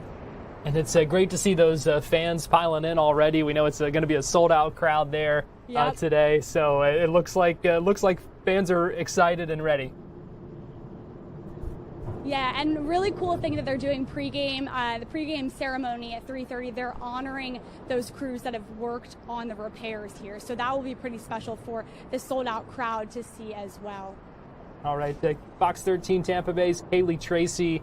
We appreciate you joining us live from Tropicana Field out there today. Beautiful day for baseball. Let's go. Thanks for having me. Beautiful day. I want to bring in now Alex Murphy from the Raise the Roof, who is joining us live as we continue our coverage here on opening day for the Rays back at the Trop. And Alex, we appreciate you joining us. Good chatting with you today. This is a big day. I mean, this is an exciting day. Yeah, well, first off, thank you guys for having me on again. I really appreciate it. And it's a massive day for the Rays. It's a massive day for Tampa Bay. The images that people have had, in their minds for the last couple of year and a half or so of the tattered roof of Tropicana Field, and kind of that being a symbol of St. Petersburg and of Tampa Bay in the immediate, moments after Hurricane Milton, it became kind of synonymous with the area for a little bit of time. And now, over this last couple of months, with the putting the roof back on and all the repairs that have gone on inside of the stadium, it's like it feels like things are healing, and it feels like things are moving in the right direction, which is great. And it sucks because I guess it's both good and bad, but we're not going to have that much time left at the Trop. But there's only going to be a couple more years before hopefully a new stadium gets built. But to have everything as it is right now is as good as things can be. I mean, I know people are going to be very excited to get inside there today. I'm sure there'll be many tears that will be shed, but in just the grand scheme of things, good for baseball. Yeah, why do you think it is important that the Rays are kind of able to reclaim that and erase some of those images of Tropicana Field with the roof torn off, and really just go back to having a nice place to play some baseball, because it looks like Tropicana Field has gotten some upgrades and is even quite a bit nicer than maybe it was before. Yeah, from everything I've seen, I mean, with all the money that they put in from the repairs for the roof, which I think was closing in on like 60 million, and then all the things that they've done to all the premium areas around the stadium, the upgraded lighting, the upgraded audio, the upgraded video board. There's a lot of things to like about that, but just in a general sense, I mean, you don't want to have a Major League Baseball team playing in a minor league stadium. And the Rays had to do it last year because of everything that happened with the hurricane, and then not being able to, repair everything in time for opening day. So Steinbrenner was the place, and there was this clamoring, even from myself, plenty of my friends, many people that I know, just about wanting to get back to the Trop. There was that eagerness to want to get back to St. Pete and play inside the Trop, because it's a major league venue. It's a major league stadium that guys want to play inside of major league venues as much as possible. So there was just this eagerness and this yearning to want to get back to St. Pete. And now that we're here, it almost feels surreal to an extent that it's gotten back to this point. But at the same point, in the same vein, in the same token, it just, everything about it feels right. It feels right to be back there. It sounds like the guys are loving it. I'm sure that there was a lot of weird vibes last season, even though the Rays took advantage of plenty of upgrades that happened thanks to the Yankees with everything at Steinbrenner. But I'm sure the guys are loving being back and experiencing everything.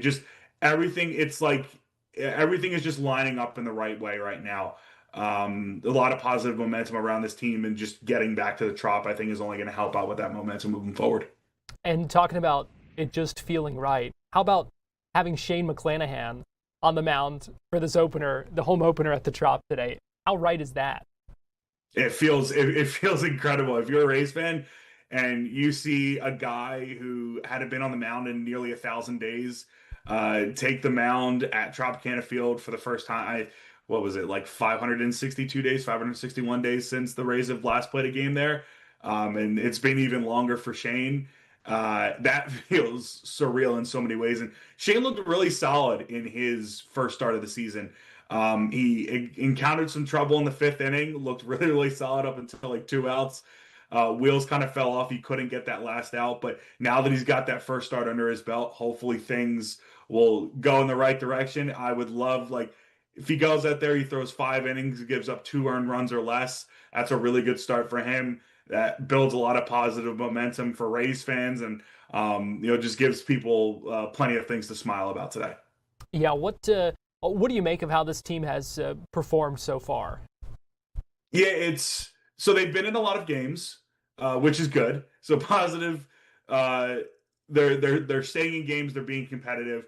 The offense has looked pretty solid overall. There have been some blips here and there, but you have Yanni Diaz is MVP caliber player right now. Chandler Simpson seems to be getting on base every time he's getting in the batter's box. Jonathan Aranda and Junior Caminero. Junior just hit his first homer of the season in the Rays series finale yesterday in Minnesota. So positive things there. Aranda's continuing to play as he's played. Richie Palacios has looked really solid out of the gates. Nick Fortes has looked really solid behind home plate. Also, just offensively, really good stuff there. The bullpen, though, the bullpen's been the biggest concern with this team. There were a lot of question marks surrounding the bullpen coming into the season. I thought it was pretty much a sure thing with how things were going to end up. I thought that guys, at least to start the season out, things were going to be pretty positive in that regard. But at the same token, things can happen. Like Uceda, Edwin Uceda came into the season on the IL. Garrett Clevenger is now on the IL. It's 2 of your biggest high leverage relievers. Griffin Jacks hasn't quite shown that he can be a high leverage reliever. Has struggled, has bounced back in a couple of recent outings, but still some question marks there. And it's like a cast of guys that you don't know if are going to be amazing. You don't know if they're going to be bad. Like you have some really good relievers in there. There's like 4 or 5 good relievers that I think the Rays will be able to rely on within those, the 6th inning to the 9th inning. But everywhere in between that, you don't know how things are going to go. So starting pitching is looking fine. For the most part, the position players are looking fine, but it's that bullpen. If they can kind of right themselves within, the next couple weeks, I think that'll be a good sign moving forward for this team. All right, and hopefully a new infusion of energy with the home opener today. Alex, I want to get your take on this, because I know that Raise the Roof, y'all have kind of championed the movement to say Tropicana Field is America's ballpark. Correct. Tell us why. What does that mean to you? Why I just think that the Trop gets a bad rep for really no reason. I understand it's nowhere close to being like the greatest facility in sports, but the way that people talk about it is kind of ridiculous. And we experienced it last year at Steinbrenner. The idea of playing baseball in Florida in the middle of the summer, everyone experienced it. It was not a fun time by any means in terms of dealing with the weather, dealing with the humidity. I think people going into this season, I think people are going to appreciate the whole 72 degrees and air conditioned thing a lot more inside the Trop, just because of how unrelenting the weather was and how unrelenting the heat was last year. But I just think I say that in a way of giving the Trop the recognition that it deserves, because past ownership and current ownership has put a lot of money, at least over the last decade or so, into making the Trop a more fan-friendly place, a better place, a better fan experience type of environment. There's a lot of really, really good food options there, which I'm sure fans are going to see this year. As I mentioned, the premium areas have been improved. You have that 360-degree walkway, which is there. Of course, the Stingrays, plenty of them are going to be back that were there, kind of weathered the hurricane. It's cool to see them back. There's just a lot of really, really fun nooks and crannies about the Trop that no other place in baseball has. It is a one-of-one stadium. It is so unique, and I think that's what gives it its charm. That's what gives it its quirks, and to an extent, I think it's a good encapsulation of America in itself. It's imperfect, but at the same point, it's people love it because it's their own. As Rays fans, Tropicana Field is that is all that we've known as a stadium for this team's entire existence. So the only thing that we can do is love it, because because the Trop is home. The Trop has been home for the Rays, and it will be home until the Rays move into a new park, and it'll probably still be home. It'll still feel like home after that point because of all the sentimental memories that everyone has had there. I just think it's such an important part of Tampa Bay that people don't give enough credit for, especially sports fans outside of the area. And I hope that on a day like today, people realize just how important Tropicana Field is to St. Pete, to Tampa Bay, to Rays fans across the country. I hope that people see that today. All right, and we're getting some live looks right now inside. I see the new banners up. Things are looking good in there as they kind of get ready to celebrate opening day, and the kind of pregame tour right now that they've opened it up to the media. Alex Murphy, Raise the Roof. I really appreciate you joining us. Enjoy today, and let's hope it's just the start of many more great days at the Trop. Hoping for it. Thank you guys so much for having me on. All right, thank you. We're going to take a break, and we'll be right back. Being stopped.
watching Fox 35 News Plus, streaming on Fox Local.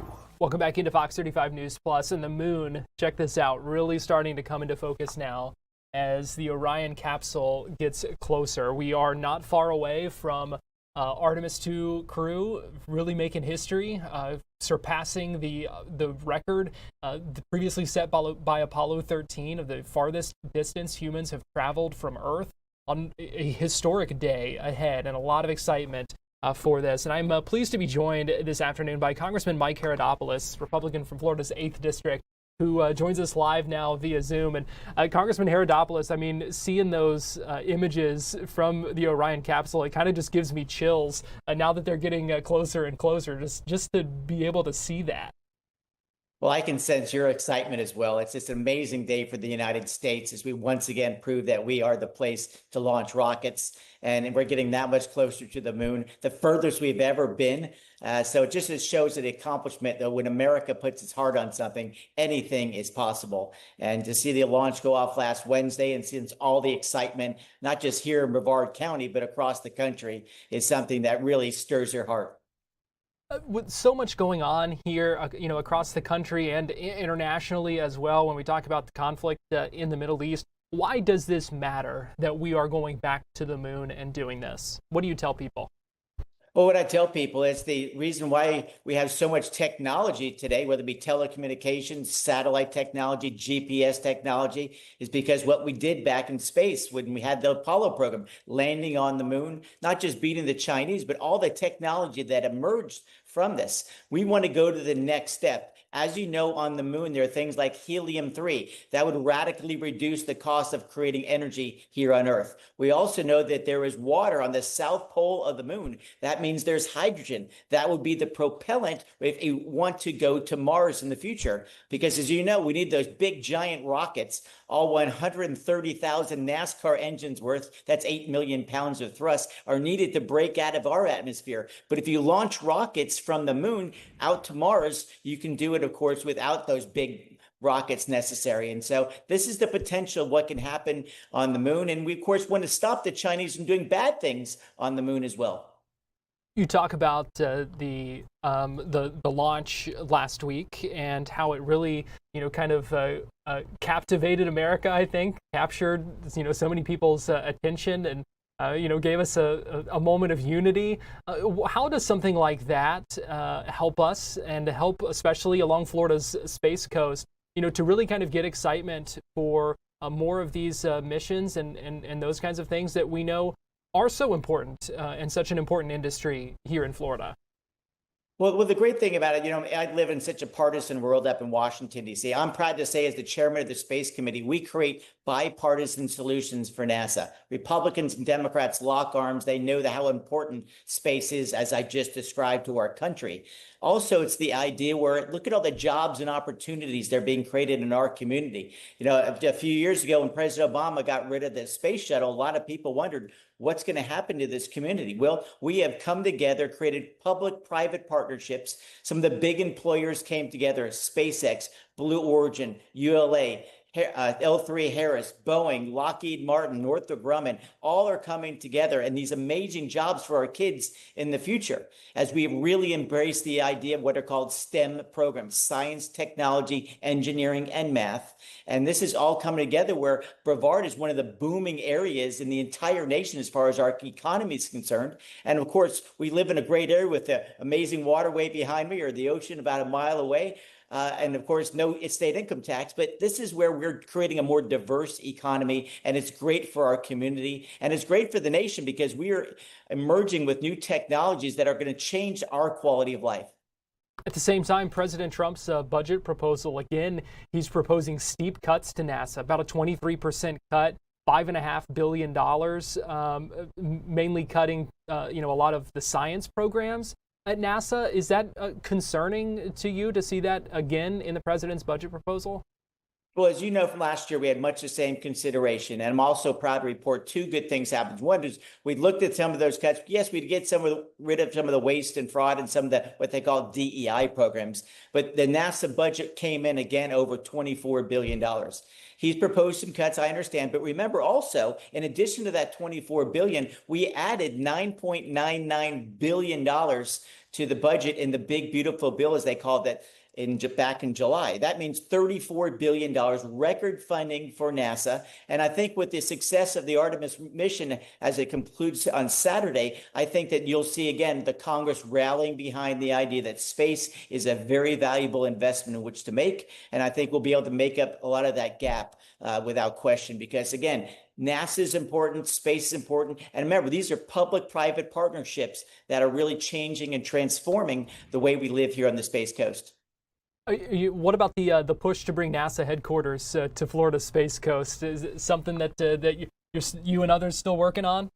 I think we'd love to have it, but the headquarters is there are just a few jobs. The real action is what we do, of course, almost every day here in Brevard County. We launch rockets. They produce rockets in places like Mississippi and Alabama. Of course, they have the astronaut headquarters in Texas, but we are the place where you launch rockets, not just for NASA with Artemis, but SpaceX, Blue Origin, ULA, Rockwell Collins, so many other companies are coming to this community, and this is where it all literally takes off. And so it'd be great to have the headquarters, but I'm focused on those long-term jobs that are manufacturing and changing our economy. We want to diversify our economy so we're not in a situation like happened after the Apollo program, which really hurt our economy, or the concerns we had after the shuttle went away. We really diversified, and we're creating all these new things. And also, of course, national defense programs with L3 Harris, Northrop Grumman, Boeing, etc. So we're really making where we're the education center of the state. Of course, you need all that amazing technology to make it all happen. And in my shirt, as you can see right here, Space UCF, about 40% of the people who work at NASA are UCF graduates in one form or fashion or another. This is just a great place to do work and dream of the future. What are you most excited to see this afternoon as we really kind of see the historic nature of this mission and the whole reason that we sent those 4 astronauts up there in the first place? What are you most excited about and looking forward to seeing? Well, I think one is just the visual images are just spectacular. And of course, you've seen the recent images of Earth as they go further and further away from Earth. It's amazing the technology that exists here in this world and how we're revolutionizing what we do in space. I think we're also looking at, hey, let's make sure we get all the groundwork done so we can land on the moon in 2028. That is our goal. We're going to make 2 runs at that. And I think it has a lot to do with the new vision that we have, of course, under Jared Isaacman, the new head of NASA. He's really taken this position by storm. He's backing up what President Trump wants because, as you know, after all, President Trump created the Space Force, and he is dedicated to making sure we're strong there. And these astronauts are fulfilling the dreams we all have. And, of course, the mission that Jared Isaacman, our new NASA administrator, has put forth. And I think we're going to have a moon colony in just a few short years, and it'll really revolutionize how we operate here on Earth.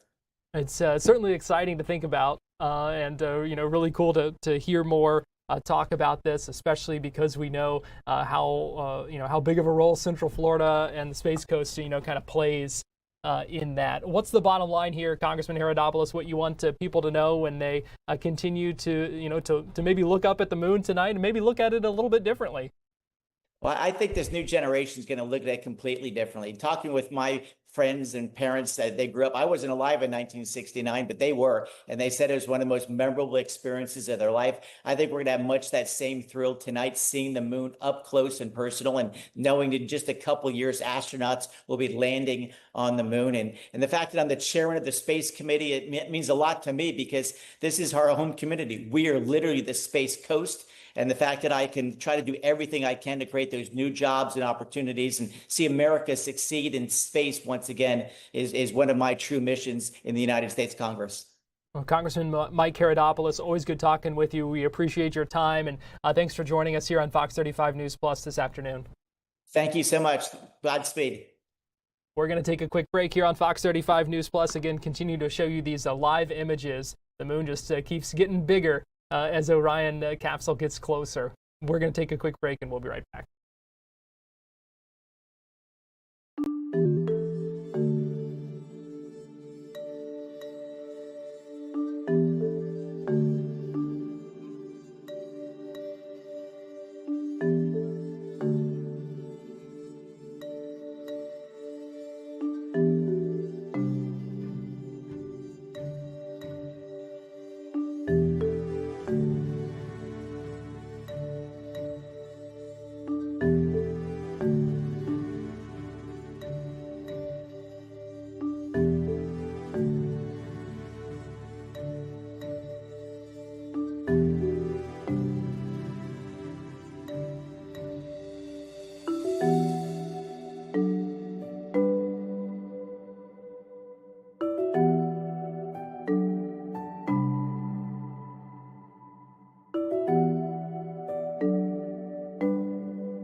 You're watching Fox 35 News Plus, streaming on Fox Local. Welcome back into Fox 35 News Plus. I'm going to give you a live look right now inside the James Brady briefing room of the White House, where any minute now we're expecting to hear from President Donald Trump. Going to be speaking at this White House press briefing, going to be talking about the rescue of the crew member from the second crew member from that F-15 that was shot down over Iran, the military mission that went into rescuing that crew member over the weekend. So we're waiting to hear more about that. We also know that the president will no doubt be asked questions about his additional threat toward the Iranian regime, and essentially threatening that if they don't reopen the Strait of Hormuz, that that the U.S. will bomb the power plants and bridges in the coming days. So we will certainly hear more about that as well. Want to let you know that we will bring this to you live, of course, here on Fox Local, YouTube, and Facebook. We're also going to do that on Fox 35 TV. And so at the very beginning, once this gets underway, we will kind of reset things and welcome in the audience watching on television as well. So just want to kind of give you that heads up as well, so that you can you know what's going on when we get to that point, because that's going to probably happen pretty quick once things do get underway. This is scheduled for 1 o'clock. We know that these often don't begin right on time, so we will be keeping an eye out for that, and we will bring that to you live as soon as it does begin. Again, welcome back into Fox 35 News Plus. Garrett Weimer here, and thanks for joining us as we near the 1 o'clock hour right now here on Fox Local and on YouTube. And I covered a lot of ground already over the past couple of hours. Been pretty busy, starting with Governor DeSantis speaking in Tampa, and then a number of interviews that we did specifically looking ahead as well to Orion and the exciting things that are going to be happening here shortly. Things are really going to begin picking up over the next couple of hours. So just a reminder, when you see that screen go blue, that is some sort of loss of signal from the Orion capsule cameras, or also maybe they're having to use the bandwidth for something else. So just to let you know, nothing wrong in that case, just part of it. So you're going to see that from time to time, and you probably have seen that already over the past few days as we've been taking those live views. But again, today's the big day with the Lunar Fly-By coming up here in a little bit. We are less than an hour away from the crew really surpassing the record for humans' farthest distance from Earth. The lunar observation period begins a little less than 2 hours from now. And then later today, right around 7 o'clock, they're going to have their closest approach to the moon, and then shortly after that, be at the farthest point from Earth before they begin their return journey. So a lot of excitement about the Artemis mission, and some of what we're going to see continue to come out today.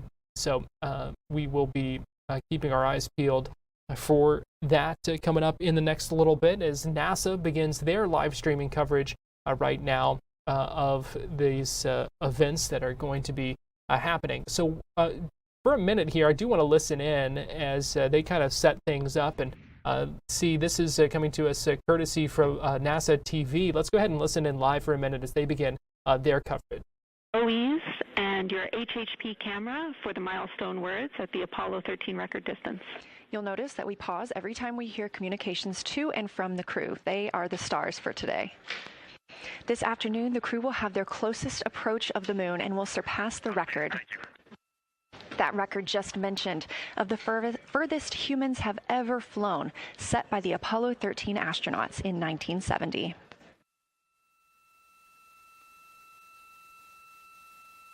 You're looking at a live view inside the Orion spacecraft and at our Artemis II crew members. They have just completed their post-sleep period, during which they conduct any hygiene and cabin setup for the day. They also had a chance to eat breakfast before we got into our daily planning conference.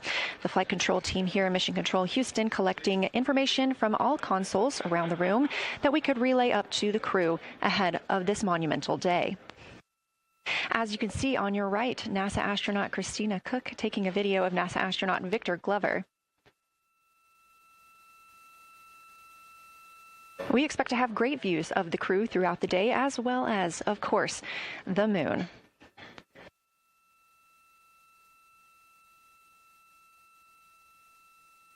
We expect to surpass that Apollo distance record in 55 minutes and 50 seconds. We are now looking live at a camera mounted on one of the spacecraft's solar arrays, pointed to our lunar neighbor. We are currently just 14,200 miles away from the moon and 247,672 miles away from planet Earth.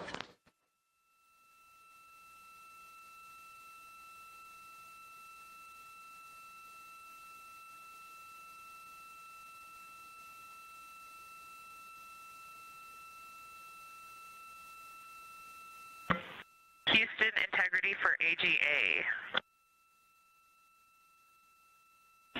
Ready to copy.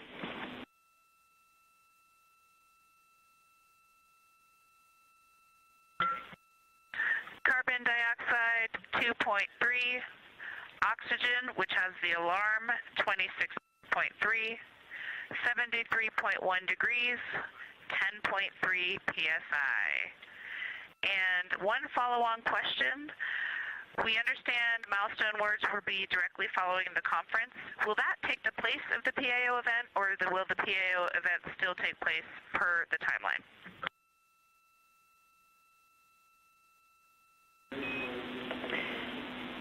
Good question, Christina. The milestone words that we exchange at the record distance at the end of the conference will take the place of the PAO timelined activity. So that'll be our moment to talk about this occasion, and after that there will be no more expected PAO words, and you can get straight into your flyby. Copy all AGA.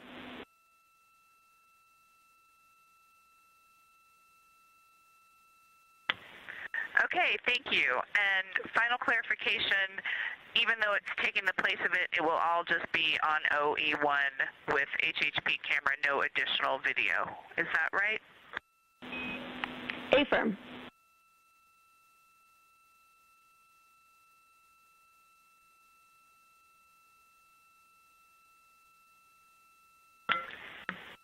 Okay, thank you. Yep, some of us had already heard that. Sorry about the second question. We appreciate it. Talk to you soon. No problem.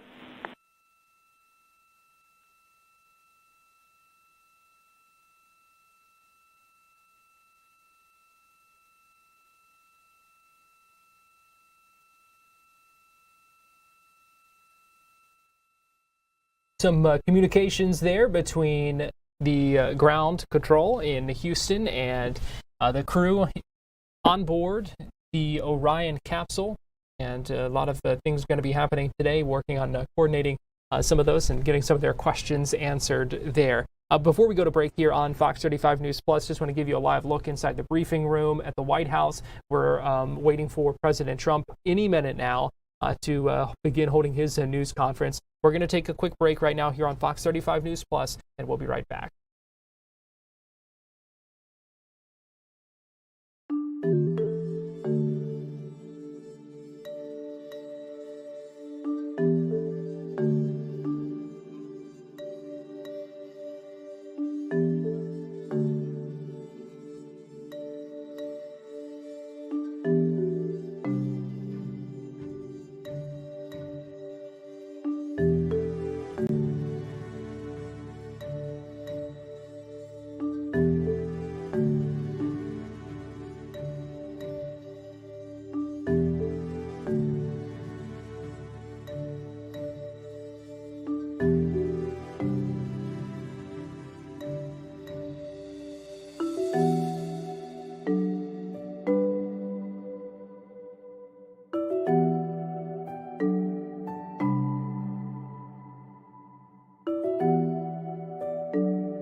watching Fox 35 News Plus, streaming on Fox Local. Welcome into Fox 35 News Plus. Breaking into your normal programming here is President Donald Trump, Secretary of War Pete Hegseth, that is General Dan Kane, Chairman of the Joint Chiefs of Staff, inside the briefing room at the White House, giving an update right now, speaking about the mission to rescue the pilot shot down over Iran over the weekend. Let's go ahead and listen in as this news conference gets underway. Ever attempted by the military, generally when planes are knocked down in war, especially when you're fighting a strong group, an evil group, you can't really do this because you send in 200 men to pick up one, and it's something that's usually not attempted as much as you want to attempt, and bad things happen to that one or two, and in this case we did two, and it might not have been attempted before, but we did, and we had great talent, but we got a little luck too, I would say, and we were helped by a lot of people, a lot of great people. And it was an honor to be involved with it. It's very historic. This is a rescue that's very historic. It'll go down in the books. Late Thursday night, an American F-15 fighter jet went down deep inside enemy territory in Iran while participating in Operation Epic Fury, where we're doing unbelievably well, well at a level that nobody's ever seen before. The entire country can be taken out in one night, and that night might be tomorrow night. Both members of the crew ejected from the aircraft and landed alive. On Iranian soil, I immediately was asked to make a decision. I ordered the U.S. Armed Forces to do whatever was necessary to bring our brave warriors back home. A risky decision, because we could have ended up with 100 dead as opposed to 1 or 2. It's a hard decision to make. But in the United States military, we leave no American behind. We don't do it. Within hours, our armed forces deployed 21 military aircraft into hostile airspace, many flying at very low altitude, being shot by bullets. You bring rifles into play when you're going that low, but there are also certain advantages. And in broad daylight over Iran for 7 hours, at times facing very, very heavy enemy fire. We have a helicopter that's got a lot of bullets in it. It's amazing. We just realized how good those weapons are. Our machines are. Nobody has the equipment that we have, and nobody has the military that we have. Not even close. We're the most powerful military anywhere in the world by far. The flight crews and warfighters aboard those aircraft took extraordinary risks to rescue their fellow service members. This first wave of search and rescue forces successfully located the pilot of the F-15, and he was extracted from enemy territory by an HH-60 Jolly Green II helicopter. Fabulous machine as our warriors faced gunfire at very close range. It's amazing that when you look at the machinery, what happened, that nobody was even injured. Meanwhile, the second crew member, a weapons system officer, highly respected colonel, had landed a significant distance away from the pilot. When you're going at those speeds, even if you go out 2 or 3 seconds later, it's miles and miles away because you're going fast. He was injured quite badly and stranded in an area teeming with terrorists from the Islamic Revolutionary Guard Corps rough group, as well as besieged militia and local authorities. Many, on top of everything else, they told the communities actually within inside of Iran, the people of Iran, they were given a tremendous incentive to find this pilot. Despite the peril, the officer followed his training and climbed into the treacherous mountain terrain and started climbing toward a higher altitude, something they were trained to do in order to evade capture. They want to always go as far away from the site of the shoot down. You want to go as far away because they all head right to that site. You want to be as far away as you can. And he was injured, and he was an amazing, amazing thing. He scaled cliff faces, bleeding rather profusely, treated his own wounds and contacted American forces to transmit his location. They have a very sophisticated beeper-type apparatus that is on them at all times. And when they go out on these missions, they make sure they have lots of battery space and they're in good shape. And this one worked really well, amazingly, saved his life. We immediately mobilized a massive operation to retrieve him from the mountain holdout. And he kept going higher and higher. The mountain kept getting rougher and rougher and really very, very hard to find. The second rescue mission involved 155 aircraft, including 4 bombers, 64 fighters, 48 refueling tankers, 13 rescue aircraft, and more. We were bringing them all over, and a lot of it was subterfuge. We wanted to have them think he was in a different location because they had a vast military force out there. Thousands of people were looking. So we wanted them to look in different areas, so we were scattered all over like we were right on top of them. We had 7 different locations where they thought, and they were very confused. They said, well, wait a minute, they've got groups here, they've got groups there. It's an amazing thing. I was listening to these great people, these great generals. General Raisin Kane was amazing, and Pete Hegseth was amazing. But I listened to the whole thing. It was pretty amazing. So they had all these different sites where everybody thought he was located. We think we have him over there because they have 9 planes circling a little area that's 25 miles down the coast. So in a breathtaking show of skill and precision, lethality and force, America's military descended on the area, the real area, engaged the enemy, rescued the stranded officer, destroyed all threats, and exited Iranian territory while taking no casualties of any kind. The heroic F-15 weapon system officer had evaded capture on the ground in Iran for almost 48 hours. That's a long time when you're in tough shape and when you're bleeding. It's a long time. When we left, as you probably know, we had 2 large planes, pretty old planes that carried a lot. We needed a lot more equipment going in than coming out, obviously, because going in, we needed to be able to scale mountains. And we had a lot of equipment. But the sand was sandy, wet sand. So we thought there may be a problem taking off because of the weight of the plane. And then we also had all the men jumping back onto the planes. And they got pretty well bogged down. And we had a contingency plan, which was unbelievable, where lighter, faster aircraft came in, and they took them out. We blew up the old planes. We blew them up to smithereens because we had equipment on the planes that, frankly, we'd like to take, but I don't think it was worthwhile spending another 4 hours there taking it off. So we didn't want anybody to have. We have the best equipment anywhere in the world. We didn't want anybody examining our anti-aircraft and other equipment. So these were large planes that were old and pretty old, and we blew them up.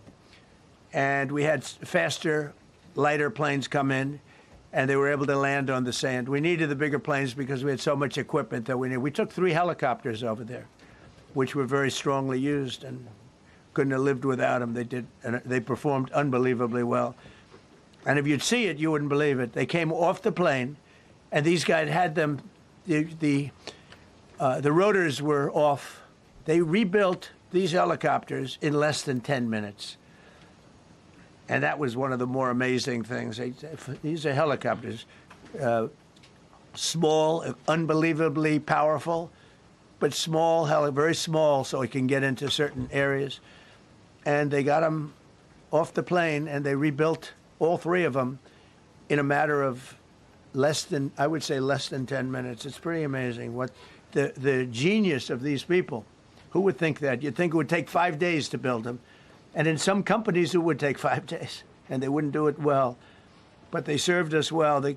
As Commander-in-Chief, I never forget the extraordinary risk taken by the warriors that we send into battle and the genius. I mean, think of it, having a contingency of 3 planes waiting because we think the sand is so bad that we probably won't be able to take off. And the planes really got bogged. The sand was, this was not much of a runway. This was a farm, not a runway. It's a farm, but it did the trick. But to have a contingency as opposed to having to wait 2 days, can you imagine right in the middle? This was central. This was right, you would call it central casting if you were doing a movie for location. And probably the toughest area of Iran where we'd be sitting there. So these planes came in, those pilots came in so fast and so quick and got out of there. Everybody got aboard and just got 15-minute intervals. One load out, one load out, one load out. It happened. And we were watching and we said, that's amazing. It's, in many ways, I was almost more impressed by the contingency that we had than the fact that, you know, if we would have had a runway or decent soil, but it was an amazing thing. But we thank God for every single one of them and the talent. The genius is not even talent, it's genius. It's the whole ball game, every one of them. Now, if you look at what we did with Maduro, we went into a military compound, a massive, with thousands and thousands of soldiers, and within a matter of minutes, and he lived behind iron doors. There were steel doors, broke them down so quickly. And within almost minutes, he was in the back of these planes. It was a similar group. Incredible. We have incredibly talented people. And if the time comes, we move heaven and earth to bring them home safely. We're going to bring our people home safely. I want to thank every member of the U.S. Armed Forces involved in these historic operations. They really were historic. It's just not something that's done. And you'd understand it. Not that they don't want to do it, but when you're going into areas, when you look at these helicopters, when you look at the amount of bullets and everything else that they took, when you go into these areas, you don't come out like we came out.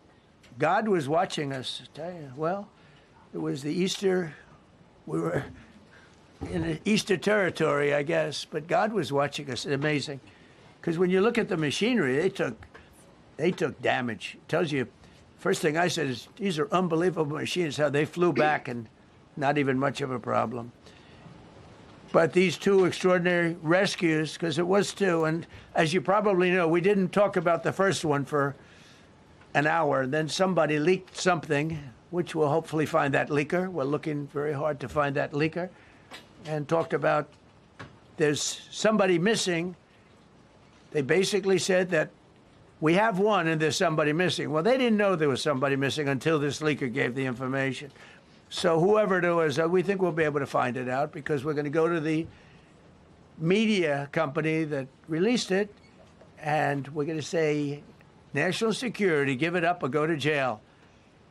And we know who, and you know who we're talking about, because some things you can't do. Because when they did that, all of a sudden, the entire country of Iran knew that there was a pilot that was somewhere on their land that was fighting for his life. And it also made it much more difficult for the pilots and for the people going in to search for him. All of a sudden, they know that there's somebody out there. They see all these planes coming in. It became a much more difficult operation because a leaker leaked that we have one, we've rescued one, but there's another one out there that we're trying to get. So actually, the country, Iran, put out a major notice, you all saw it, offering a very big award for anybody that captures the pilot. So in addition to a hostile, very talented, very good, very evil military, we had millions of people trying to get an award. So when you add that to it, but we have to find that leaker because that's a sick person. Probably didn't realize the extent of how bad it was. I can't imagine that the person did, but we're going to find out. It's national security, and the person that did the story will go to jail if he doesn't say, and that doesn't last long, and I think everybody would understand it. They put this mission at great risk. They put that man at great risk, and they put the hundreds of people that went in looking for him, because everyone now knows that we're going in. Over the past 37 days, America's armed forces have carried out more than 10,000 combat flights over Iran, unheard of. striking more than 13,000 targets. The F-15 we lost last week was the first manned aircraft downed by the enemy in this entire operation with thousands and thousands of flights. They got lucky. It was a lucky hit. You know, eventually you get lucky.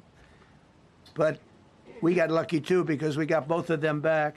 But it's a record that is unparalleled in the history of military air operations. Nobody's ever seen anything like it. It's such an honor to be involved with it. We were up late at night, and then we were waiting for those contingent planes to come in, and we say, come on, let's go, get in, because they're waiting out on this farm without a runway, with wet, crummy soil, sand, mostly sand, wet sand, and it eats planes alive, and we're waiting, and we're saying, I hope that one can land and take off. And they came in like magic, boom, boom, boom, one after another. It was like genius. I'm so impressed by that. Because we were a little concerned. We said, boy, if they don't get in and get up fast, we're sitting in them. And that's called Iran Prime, right, General? That's where the whole bet is. And here we are sitting there waiting for a plane. But they came in so fast and so hard, and these guys knew exactly what to do. Let's go, come on, get in, let's go, blah. They came one right after another, not at the same time. They don't want to come at the same time. They had to come right after each other. They didn't have any room. There was barely any room to land. Tiny little patch of very wet earth and sand. So I'm so proud of the people that I have standing up here with me and many others that worked. I mean, so many. Steve Witkoff's over here. He's doing fantastically. Jared Kushner. But the people that are here, the job they did is amazing. And I think I'm going to introduce the head of the CIA, and he is a man he's central casting, okay? If we cast a movie, he's going to play the head of the CIA. He's one of the few. John Ratcliffe, he did a phenomenal job that night. He did something that I don't know if you want to talk about it. If you want, you can. I'm not sure you're supposed to. I'm not going to talk about it. But the CIA was very responsible for finding this little speck. It's like they used an expression on one of the shows. The general was talking about, it's like finding a needle in a haystack, finding this pilot. And the CIA was unbelievable. And you may, if you can, you'll talk, it might be classified, in which case I'd have to put him in jail if he talks about it. And I don't want to put him in jail. He doesn't deserve that. So, John, do you want to say a few words? Thank you. Thank you, Mr. President. It's a privilege to be here with you today to share what we can about this exceptional mission and to recognize the ingenuity and bravery of those who executed it, as well as the leadership and resolve of the president who ordered it. One thing that has been clear to me in this role is that the flawless military operations that the Department of War is known for are hostage to flawless intelligence. We saw that in the skies over Iran in Operation Midnight Hammer last summer. We witnessed it in Venezuela during Operation Absolute Resolve. We've seen it against the cartels in the Western Hemisphere, and we're seeing it every day in Operation Epic Fury, including this mission to rescue an aviator buried deep behind enemy lines. Because it is the unique tradition of the U.S. Armed Forces that we leave no man or woman behind, this was a no-fail mission. That was the spirit in which the president put us to work, and we were determined not to let him down or our airmen down. As an agency, the CIA possesses unique capabilities that only the president can deploy. Some of these capabilities fall under covert action authorities. And because covert means exactly that, I'm not going to be able to tell you everything that you want to know. At the president's direction, we deployed both human assets and exquisite technologies that no other intelligence service in the world possesses to a daunting challenge, comparable to hunting for a single grain of sand in the middle of a desert. This was also a race against the clock, as it was critical that we locate the downed aviator as quickly as possible, while at the same time keeping our enemies misdirected. For that reason, in addition to the human and technical assets deployed by the president to find our airmen, CIA executed a deception campaign to confuse the Iranians who were desperately hunting for our airmen. On Saturday morning, we achieved our primary objective by finding and providing confirmation that one of America's best and bravest was alive and concealed in a mountain crevice, still invisible to the enemy, but not to the CIA. That confirmation was relayed by Secretary Hegseth to the President, and the operation quickly moved to the execution phase. Following the successful exfiltration on Saturday night, our intelligence reflects that the Iranians were embarrassed and ultimately humiliated by the success of this audacious rescue mission.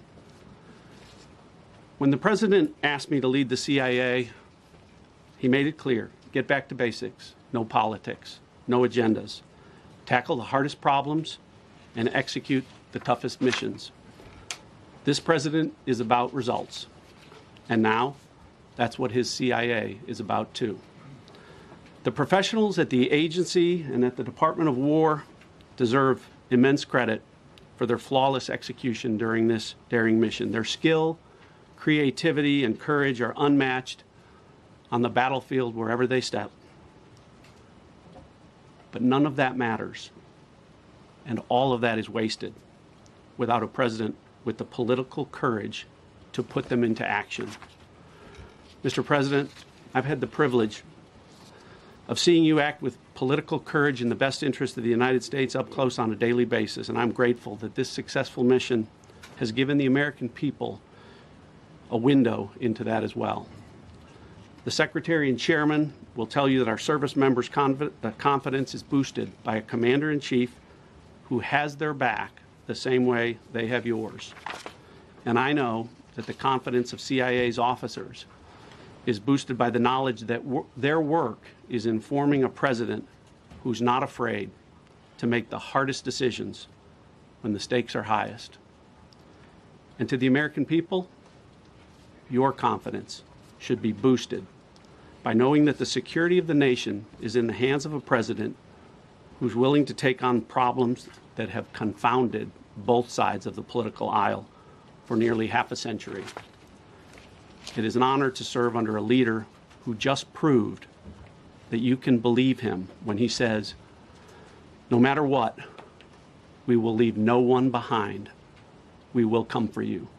Thank you. Thank you,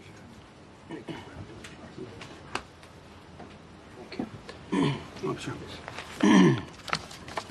Well, John, thank you for the collaboration of the CIA as well. Incredible and ongoing partnership.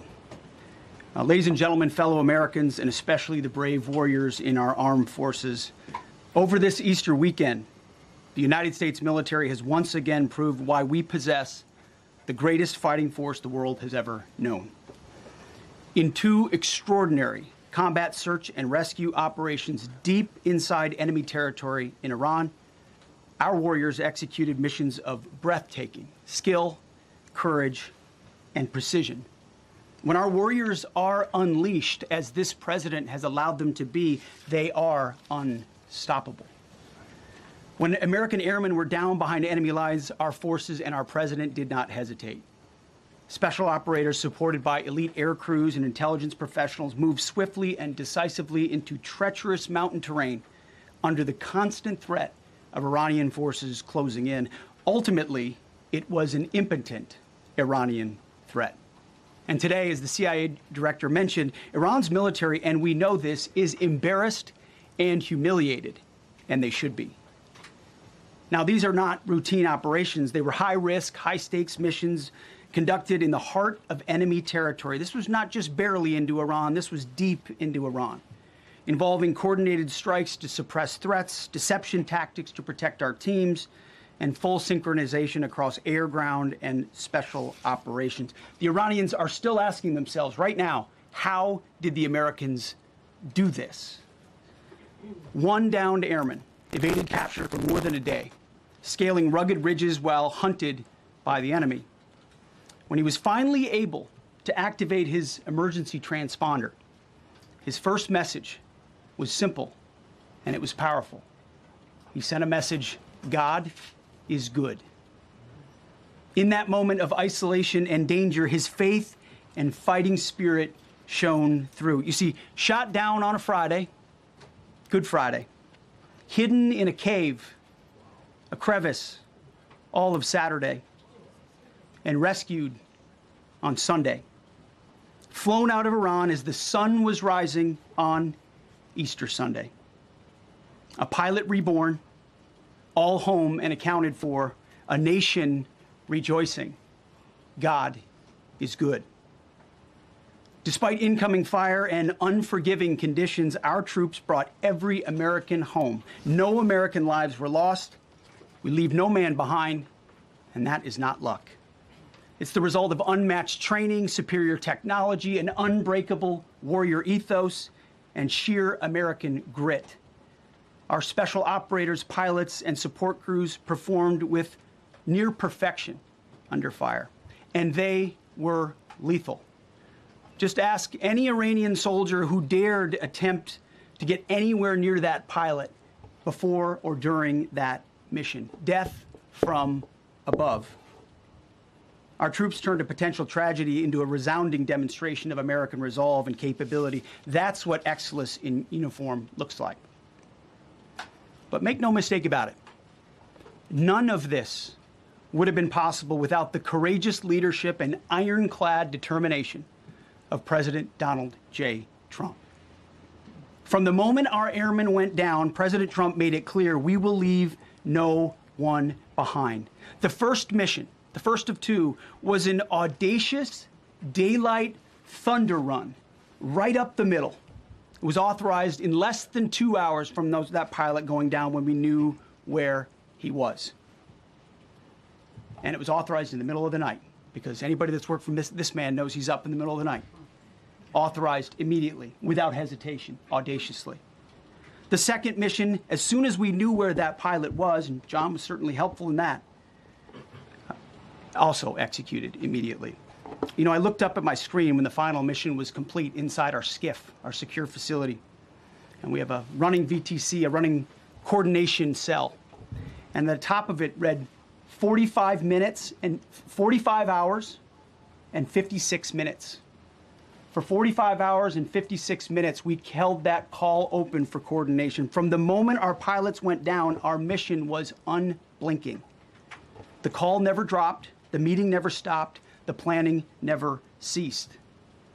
The president demanded rapid, decisive action. He backed our military with the full weight of his resolve, refusing to let enemy propaganda or tactical setbacks deter us. His leadership ensured that every lethal and non-lethal resource was brought to bear, that our forces had the authorities and the support they needed to succeed. When the president says he has the backs of our warfighters, he means it. And it means a great deal, and it's a big difference on the battlefield. President Trump understands that peace through strength is not a slogan. It is a doctrine that saves American lives. His unwavering commitment to rebuilding our military and restoring the warrior spirit has paid dividends in missions just like this one. Under his command, America projects power with confidence and brings our people home with victory. And that continues today, by the way. Per the president's direction, today will be the largest volume of strikes since day one of this operation. Tomorrow, even more than today. And then Iran has a choice. Choose wisely, because this president does not play around. You can ask Soleimani, you can ask Maduro, you can ask Khomeini. To those heroes who planned and executed these rescues, your nation stands in awe. I stand in awe. The chairman stands in awe. We all stand in awe of your professionalism and bravery. We serve for you. You embody the very best of America. To the rescued airmen and their families, welcome home. Your courage and endurance, the quiet declaration of faith amid the storm, inspires us all. God is good every day. And to our adversaries watching from Tehran, let this be a clear message. The United States military will go anywhere, at any time, to protect our own and complete the mission. We execute with precision. We control the skies. You see, we flew for 7 hours in daylight over Iran to get the first pilot. And we flew 7 hours in the middle of the night to get the second. And Iran did nothing about it. We fight with honor, and under President Trump's leadership, we win. So God bless our troops, God bless President Trump, and God bless the United States of America. Thank you. Well, good afternoon, everyone. Thank you, Mr. President. Thank you, Mr. Secretary. A note before I start, I know many of you want specific details in these briefings. We will share what we can, but I will retain what I must in the event that we have to go do this again sometime. And I cannot stress the importance, as the President said, around operational security. The Secretary and I will do a more detailed briefing tomorrow morning, and we look forward to sharing the details that we can.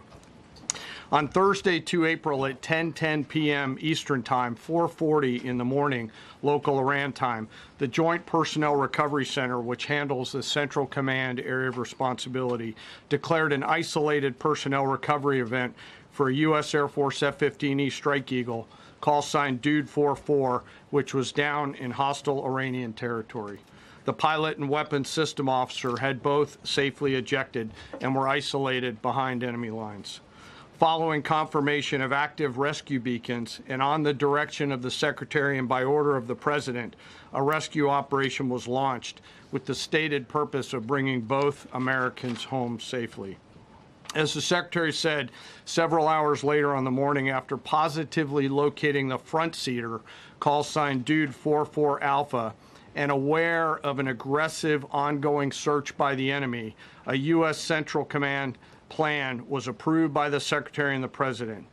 Shortly thereafter, a U.S. Air Force Combat Search and Rescue Task Force, comprised of A-10 Warthogs in their Sandy role, and I'll describe what that is in a minute, HC-130 Combat King IIs, HH-60 Jolly Green II helicopters, and Air Force Special Warfare Airmen, a package comprised of combat rescue officers and pararescueman operators, audaciously penetrated enemy territory in broad daylight to find, fix, and recover Dude 44 Alpha from behind enemy lines.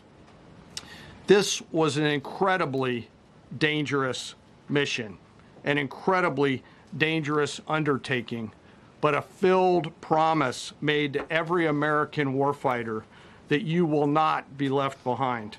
We will always come find you, and we will always bring you home. Over the next hours, the Search and Rescue Task Force crossed the beach, entered into Iranian airspace, protected by a fighter strike package, and moved into the objective area, all under fire. En route, as some of you have seen on social media, the helicopters took gas off the C-130s and pressed onward and forward up into the objective area. While this was ongoing and out in front of them, the Sandy flight of A-10s and other remotely piloted aircraft, drones, and other tactical aircraft were violently suppressing and engaging the enemy in a close-in gunfight to keep them away from the front seater and allow the pickup force to get into the objective area. During this engagement, one of the Sandy aircraft, the one primarily responsible for communicating with the downed pilot, was hit by enemy fire. This pilot continued to fight, continued the mission, and then upon exit, flew his aircraft into another country and determined that the airplane was not landable. This was one of our A-10 Sandy aircraft. The pilot then made the decision to eject over friendly territory and was quickly and safely recovered and is doing fine. After picking up Dude 44 Alpha, the HH-60 Jolly Green fight was engaged by every single person in Iran who had a small arms weapon. And one of the aircraft, the trailing aircraft, took several hits. The crew sustained minor injury, and they are going to be fine. A note for those of you that do not know what a Sandy does. Named after the flight call sign that did this very mission in Vietnam, flying A-1 Sky Raiders and A-7 Corsairs, a Sandy has one mission: get to the survivor, bring the rescue force forward, and put themselves between that survivor on the ground and the enemy. They are committed to this. This is what they live for, and this is what they've trained for over many, many years. The A-10 force and the rescue force did a fantastic job rescuing Dude 44 Alpha. He was recovered Friday afternoon. As I said, and the nation needs to know this, this was an incredibly brave and courageous mission, and a testament to the courage, skill, and tenacity of the Joint Force and our leaders. And especially a daylight option, having the guts to try, means so much to so many. Meanwhile, the backseater, as the President and the Secretary have said, had continued to work and survive. Through the hours of daylight, Dude 44 Bravo, the backseater, evaded. Using every means available, the efforts of the United States military, the Central Intelligence Agency, and others were attempting to find and locate with precision Dude 44 Bravo, the backseater. A note on the backseater and the front seater. The single most important contributor to a successful rescue operation is the spirit of attack inside the heart of that downed aviator. Their will to survive, their will to evade, their will to recover is everything. In this case, the backseater's absolute commitment to surviving made much of our efforts possible. On Saturday, 4 April, after establishing positive communications with the backseater, we learned, as the President said, that he was injured and actively evading enemy forces. And thanks to our interagency partners, we were able to get eyes on his location and positively ID him. Throughout this entire time, the enemy force continued to search for 44 Bravo, and the Joint Force continued to strike them over and over and over again. Fighting off marginal weather in Iran and the enemy's search for a second time on Saturday, at the recommendation of the CENTCOM commander and at the approval of the Secretary and the President, we launched a rescue task force to recover Dude 44 Bravo. Again, this came to the President and the Secretary for approval, this time with a much larger force package based on the time that the enemy had to prepare to find 44 Bravo. Again, this force was protected by A-10 Warthogs using the Sandy call sign. And this force had one single mission: do everything they can to bring an American home. This meant having a plan, being prepared to execute that plan, and, more importantly, being prepared for multiple, simultaneous contingencies. And because of this force's professionalism, grit, and determination, fight off two enemies at the same time: the enemy searching for 44 Bravo and contingencies, which anyone who has done these types of missions knows we run into every single time. The force fought off both of those enemies incredibly well. During the period of darkness on Saturday, and as the Secretary said, into Easter Sunday and into the daylight, the force fought its way in and rescued Dude 44 Bravo. They were protected overhead by an air armada, including tactical drones, strike aircraft, and others. The force fought through multiple simultaneous contingencies, something no other nation, no other military can do, and safely returned Dude 44 Bravo, the backseater, home, and all other Americans home as well. At midnight 12 local Eastern time, Easter Sunday, more than 50 hours after the start of this operation, the Joint Personnel Recovery Center declared Dude 44 Bravo, both the front and backseater, returned to friendly territory. The courage demonstrated by both the pilot and the weapons system officer while isolated and them invading the enemy cannot be overstated. Their grit and warfighting tenacity is a direct result of the absolute trust they have in our rescue forces, their training, and their will to survive and return. They always knew that we would be ordered to go get them, and they always knew that we would be coming to get them. These two operations reflect our nation's most sacred obligation to our military service members. We leave no one behind, bless you. It also perfectly captures the first truth of our special operations forces, that people are more important than hardware. That is the standard we live by, and the rescue forces that execute these missions operate under a clear motto: these things we do that others may live. Their actions were a direct embodiment of that commitment to others, and I could not be more proud of each and every one of them today. As the Secretary said to our enemies, this operation serves as a clear reminder of the capability and will of America's joint force.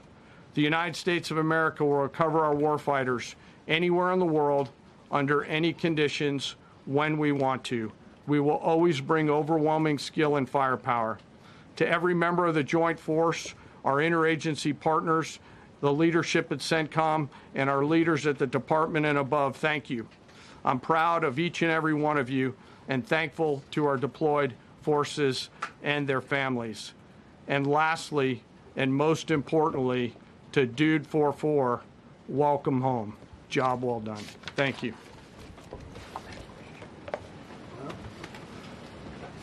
Pretty amazing. Pretty amazing. And these two gentlemen have been, from day one, they've been perfecto. You know, I got to know General Kane in my first term because he was able to take out ISIS in 4 weeks instead of the 4-year projection that was given to me by other much lesser generals. I said, you know, if I ever do this again, that's going to be the head of my Joint Chiefs of Staff. And we worked it that way, didn't we? It's amazing. He took out ISIS. We defeated ISIS in 4 weeks. I was told it would take 4 years. I flew to Iraq to find out with the greatest equipment in the world, why would it take 4 years? And he told me, sir, it won't. It'll take 4 weeks and you'll have time left over. And that's exactly what happened. So he's great. And Pete, all I can say is that he was treated very unfairly. And now those same people that treated him unfairly, that fought against him, they called me up saying, what a great choice he was. They said, well, what happened during his nomination? What happened to you? I'm telling you, people that were not for him, senators, friends of mine, sir, I don't think you're doing the right thing. Now they're calling me up. What a choice. These two guys are fantastic. And John Ratcliffe was incredible. It was actually their genius that called us from, it was 40 miles away. And he said, you know, we're seeing something moving up in the mountain. This is at night. And they kept the camera on him for 45 minutes. It wasn't moving. And they said, you know, probably wrong, but we're seeing something moving. This is a vast mountain, vast, thick, with bushes, trees. He said, we see something moving 40 miles away. It was the head of a human being, I'm telling you, it's moving. And then all of a sudden, 45 minutes later, he moved a lot. He stood up, and they said, we have him. And that was really the beginning of something incredible. We had an idea where he was, but not specifically, and it's a big mountain. So I want to thank the CIA, too. I don't think they get enough credit for the great job they've done. Yes, please. Yes. Thank you very much, Mr. President, for this great opportunity. Country, it has super army. You make a difference, Mr. President. Thank you for your greatest leadership. Thank you. I have 2 quick questions, Mr. President. What was your reaction when you learned that Kurdistan region had resumed exporting oil to the international market with your support as United States of America? Well, I expected that. We've gotten along with the Kurds for a long time, so I expected that.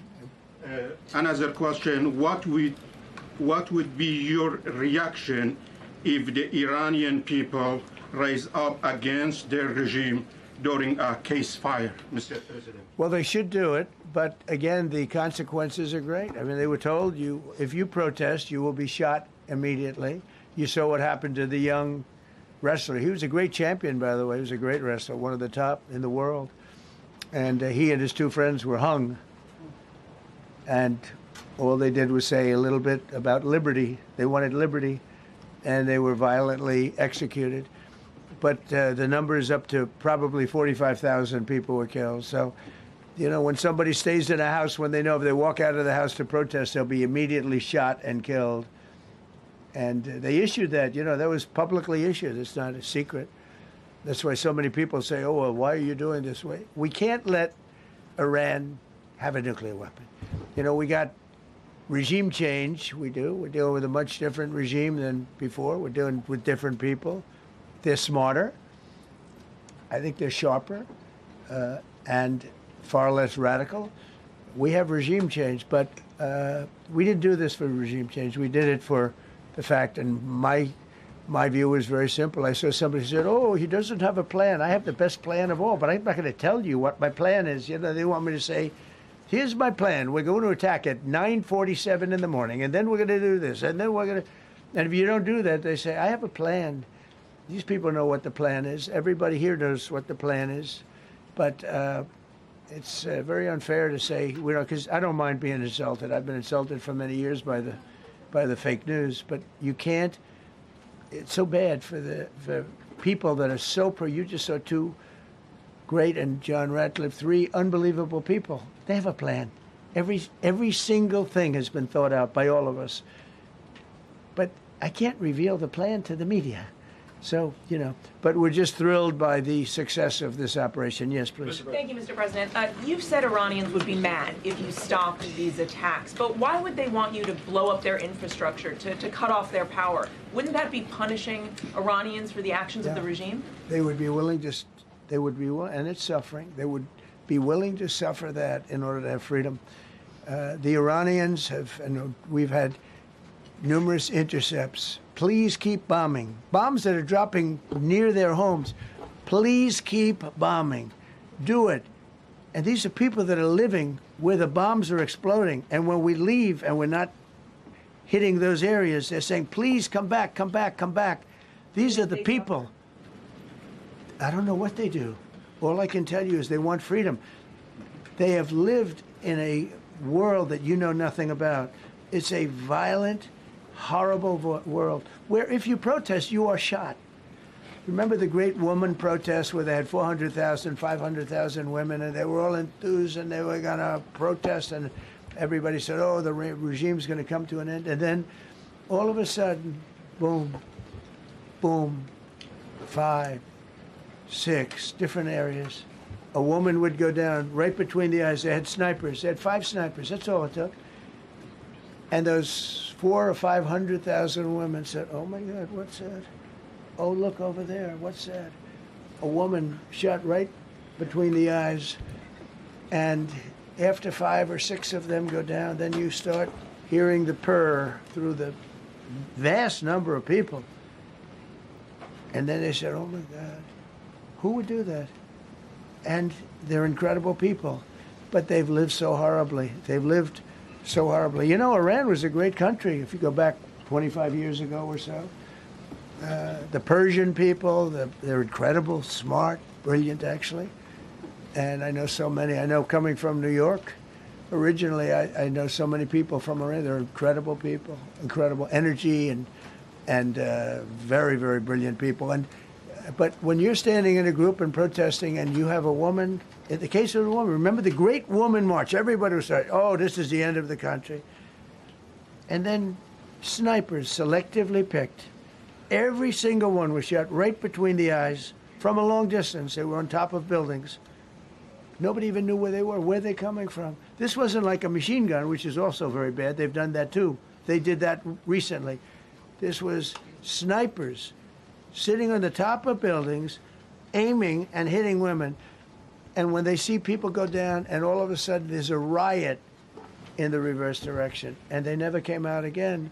And a lot of the news doesn't talk about that. They talk about, oh, women's rights. You want to see women's rights? You're not going to see it there.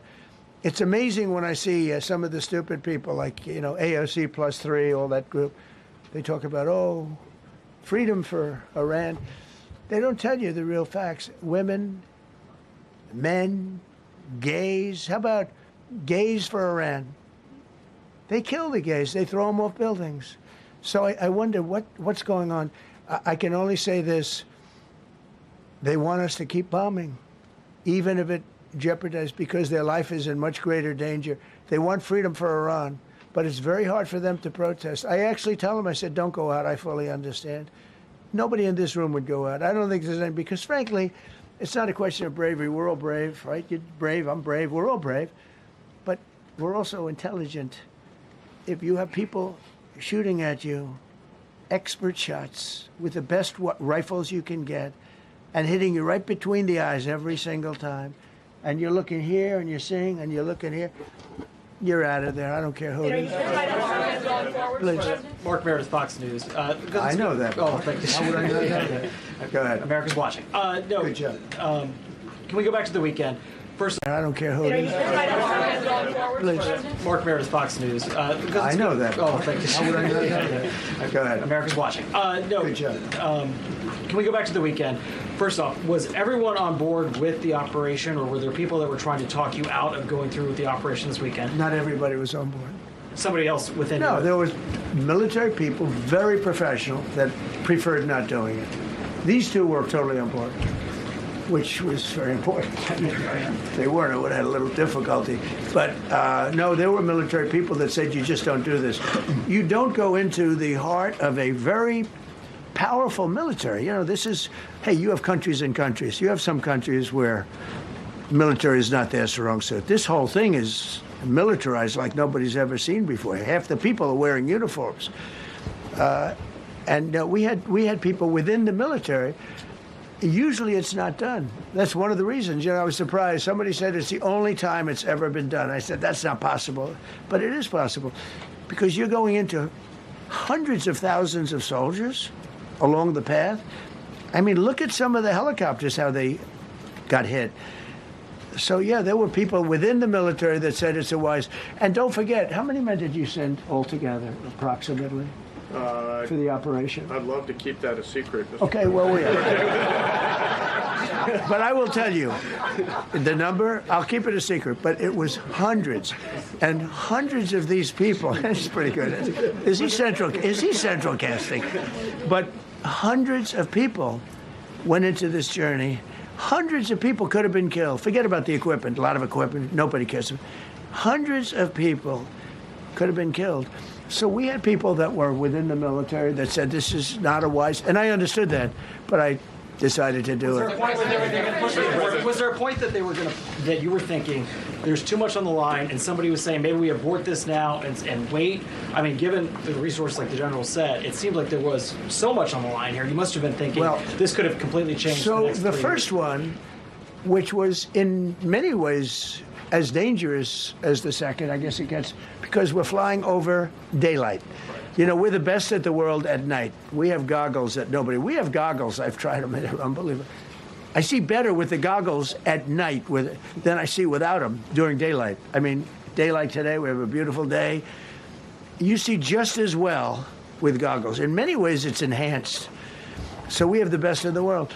So it's much safer for us to do it at night. Whereas other people, no other country has that capability. They don't have that particular piece of equipment like we do. But when I was told, flying and in daylight, I think we flew 7 hours over Iran, and that's a long time, over unbelievably hostile territory where they have nothing but weapons. We took out their anti-aircraft, which is great. We took out their radar, which is great. We took out a lot, but they still have, you know, what hit this one was a handheld shoulder missile, heat-seeking missile. So it's not like, you know, they're totally whatever. And they have probably a little luck, because you got to get lucky. But they shot it, and it got sucked in right by the engine. But these guys were out of there. They were great. Their timing was great. But no, I was told that this is a very dangerous mission. I understand. They didn't say it's a foolish mission. They said, you know, we're going to be sacrificing hundreds of people do this. This is, I mean, you have tankers that are flying over this area so that because the flight was so long, they had to refuel. It's a very dangerous mission. I just felt it was worth it. If you would have told me that we would have been successful, gotten both, and nobody was even essentially injured, I would have said that would be impossible. Yeah, Bruce. Mr. President, thank you very much. Thank you, sir. We'll come back to you. Okay, thank you. Given that you are now dealing, you say, with a more reasonable, less extreme leadership in Iran, what does that mean for the protesters, for the human rights movement in that country after this conflict? Well, What's your positive. expectation? Yeah, if they assume control, if we do something and they assume control, I think it's very positive, a big step. I don't think you'd see the radicalization that you have seen in the last. Look what happened. I mean, women are being executed because they're not properly clothed, they say. They're not properly clothed, and they execute the women. They shoot them right on the street. No, you have a much different group of people. Now, I'm not saying we are dealing with them. Essentially, they have till 8 o'clock tomorrow night, Eastern time. But we are dealing with them. I think it's going well. Mr. Witkoff is here, and JD's involved in the dealing. Mr. Witkoff is sitting right here, and I think it's going fine, but we'll have to see. You have to understand, we've been dealing with these people for 47 years. I'm standing here with a much more powerful Iran as of a month ago, not anymore. Right now, they are decapitated. But I'm standing here a month ago with a much more powerful Iran than it was at any point during 47 years. This should have been handled by 7 presidents, a lot of presidents. And those presidents are saying now, every one of them to their friends, we should have done this a long time ago. So it's not something I like doing. It's very dangerous, and we're getting them at the height of their strength. If I didn't terminate the Barack Hussein Obama Iran nuclear deal, they would have had don't forget, that was a path to a nuclear weapon. Remember this. He chose Iran over Israel, pure and simple. How Israel can vote for a Democrat is, if you're Jewish in New York City or any place else in this country, and how you can vote for a Democrat is unbelievable, because he chose Iran, a very hostile Iran. Remember when he filled up a 757 with cash, billions of dollars of cash, and he sent it over to them. Then they gave them tens of billions of dollars. He chose Iran over Israel and really the Arab world, if you look, because, you know, the other, Saudi Arabia, Qatar, UAE. I mean, you take a look. I mean, I can add Kuwait and I can add Bahrain, and you can add others. He chose such an unlikely candidate. Nobody could believe it. Frankly, if you're going to choose between Iraq and Iran, he should have befriended Iraq. He went in the exact opposite direction of all thinking, and he made a terrible mistake. But that was a road to a nuclear weapon. And when I terminated that, everyone said, oh, he terminated it. It was one of the best things we ever did, because he had a road to a nuclear weapon. And it was a very short-term deal. You know, countries don't do 10-year deals. Countries do hundreds of years. You don't do a 10-year deal. For a country, you're a landlord and you're renting a store on a certain street, and you give somebody a 5-year or a 10-year lease. This is a country. It was a short-term deal. It was ready to expire. I terminated it before it expired. Took a lot of heat, and it was one of the best things I ever did, because he would have had a nuclear weapon. Then he would have had another nuclear weapon, had those beautiful B-2 bombers not gone in 8 months ago and obliterated that site. And by the way, the word is obliteration. CNN said, well, maybe it wasn't complete. It was so complete that they still haven't been able to get it. It was obliteration. But if we didn't hit them, that was a courageous decision, too, because we had all those planes flying in at night with very little cover, unbelievable stealth planes, and they were able to do their job. If we didn't do that, Iran would have had a nuclear weapon at a high level, either one of those two instances. And if they did, in my opinion, I told this to Bibi Netanyahu yesterday, Israel would have been extinguished. Large portions of the Middle East would have been extinguished, whether it's Saudi Arabia, Qatar, UAE, or others. And you saw that with thousands of missiles raining down upon them. They didn't think they were going to be hit. They thought they'd be watching us fight. And all of a sudden, UAE got hit by 1,500 missiles. He would have taken them out also. and they were powerful. If I didn't come along and terminate the Obama deal, which was terrible, the Iran nuclear deal was a road to a nuclear weapon, a big one, unlimited, legally. I terminated it without even much thought. It was so easy. I terminated that, and then the B-2 bombers. And I did one other thing. I had killed Qasem Soleimani, who was an evil genius. And the reason I did it, I heard he was going to knock out 5 of our military bases. And had he lived, I believe we would be fighting perhaps a different Iran right now, because he's never been replaced, you know. And I did one other, but this one was not picked up. Osama bin Laden. If you read my book, I said you got to take him out 1 year before the World Trade Center came down. So I wish you'd read the book.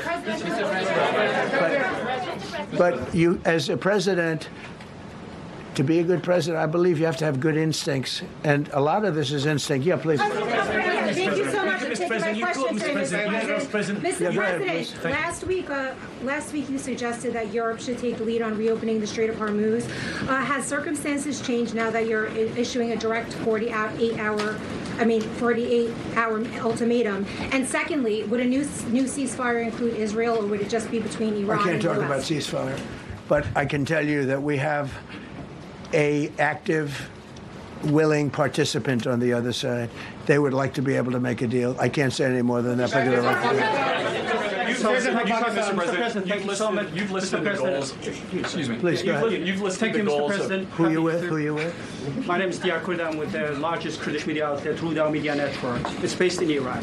Go ahead. Mr. President, you said before that you don't want the Kurdish forces to enter Iran and be harmed. Do you still want them to stay away, or what role do you expect them to play now? I'd rather have them stay away. And then, I'd rather have them stay away because I think they bring with them some problems and some difficulties. And I don't think they bring death, to themselves. But I'd rather have them stay away. Go ahead. Thank you, Mr. President, for the question. Deliberate attacks on civilian infrastructure violate the Geneva Conventions and international law. Who are you with? I'm with the New York Times. Zolan from the New York Times. Are you failing? Are you concerned? Circulation way down at the New York Times. Are you concerned that your threat to bomb power plants and bridges amount to No, not at all. No, I'm not. I hope I don't have to do it. But again, I just said 47 years they've been negotiating with these people. They're great negotiators, and because they're not going to have a nuclear weapon. And if somebody that takes my place someday is weak and ineffective, which possibly that will happen because we had numerous presidents that were weak, ineffective, and afraid of Iran, we're never going to let Iran have a nuclear weapon. And if you think it's okay for people that are sick of mind, that are tough, smart, and sick, really sick, from a policy standpoint, from a standpoint, any which way you want to say, mentally, these are disturbed people. If you think I'm going to allow them, and powerful and rich, to have a nuclear weapon, you can tell your friends at the New York Times, not going to happen. It means violating international law. Quiet. You no longer have credibility at the New York Times because the New York Times said, oh, Trump won't win the election, and I won in a landslide. I won every swing state. New York Times said, oh, Trump won't win the election. New York Times has no credibility. The credibility they have is it used to be all the news that's fit to print. The old gray lady, it was great, but they're running on past fumes, and you can't keep doing that. You have to be able to give the correct news. And people like you, who I know, are fake. You're fake. Go ahead, please. Your messaging on the war has moved from the war is coming to an end to war going to be bombing Iran to the Stone Ages. Right. And we've heard a range of those kind of messages. So which is it? Are you winding this down? Or are you escalating I can't tell you. I don't know.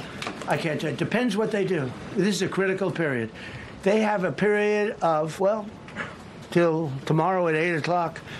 I gave them an extension. They asked for an extension of 7 days, right? I said, Steve, give them 10 days. 10 days is up actually today, so I gave him 11, I guess, indirectly. I thought it was inappropriate the day after Easter. I want to be a nice person. They have till tomorrow. Now, we'll see what happens. I can tell you they're negotiating, we think, in good faith. We're going to find out. We're getting the help of some incredible countries that want this to be ended because it affects them also. A lot of people are affected by this. But we're giving them till tomorrow, 8 o'clock Eastern Time. And after that, they're going to have no bridges. They're going to have no power plants. Stone Ages, yeah. Stone Ages. CNN fake news. Are you willing to make a deal that does not include reopening the Strait of Hormuz, or is that now a top priority? I would say it's a very big priority because, see, that's one thing that's a little different than other land. We can bomb the hell out of them. We can knock them out for a loop. But to close the strait, all you need is one terrorist that somehow has a truck loaded with, because you can carry them in trucks, large trucks, a water mine, drop them in the water, and now you tell people that own ships that cost $1 billion to don't worry about the mine. You can do that even just by saying we put mines in the water. So it's not like the rest. We can knock out their military. We already have. We've knocked out their Navy. We've knocked out their Air Force completely. We've knocked out 158 ships in 3 days. We've knocked out even their mine droppers. They don't have any mine droppers anymore, but they put them on other boats, and they could drop them. I'm not even sure they have any mines there, by the way. I'm not sure. I'm personally, they say there might be 8. I don't know.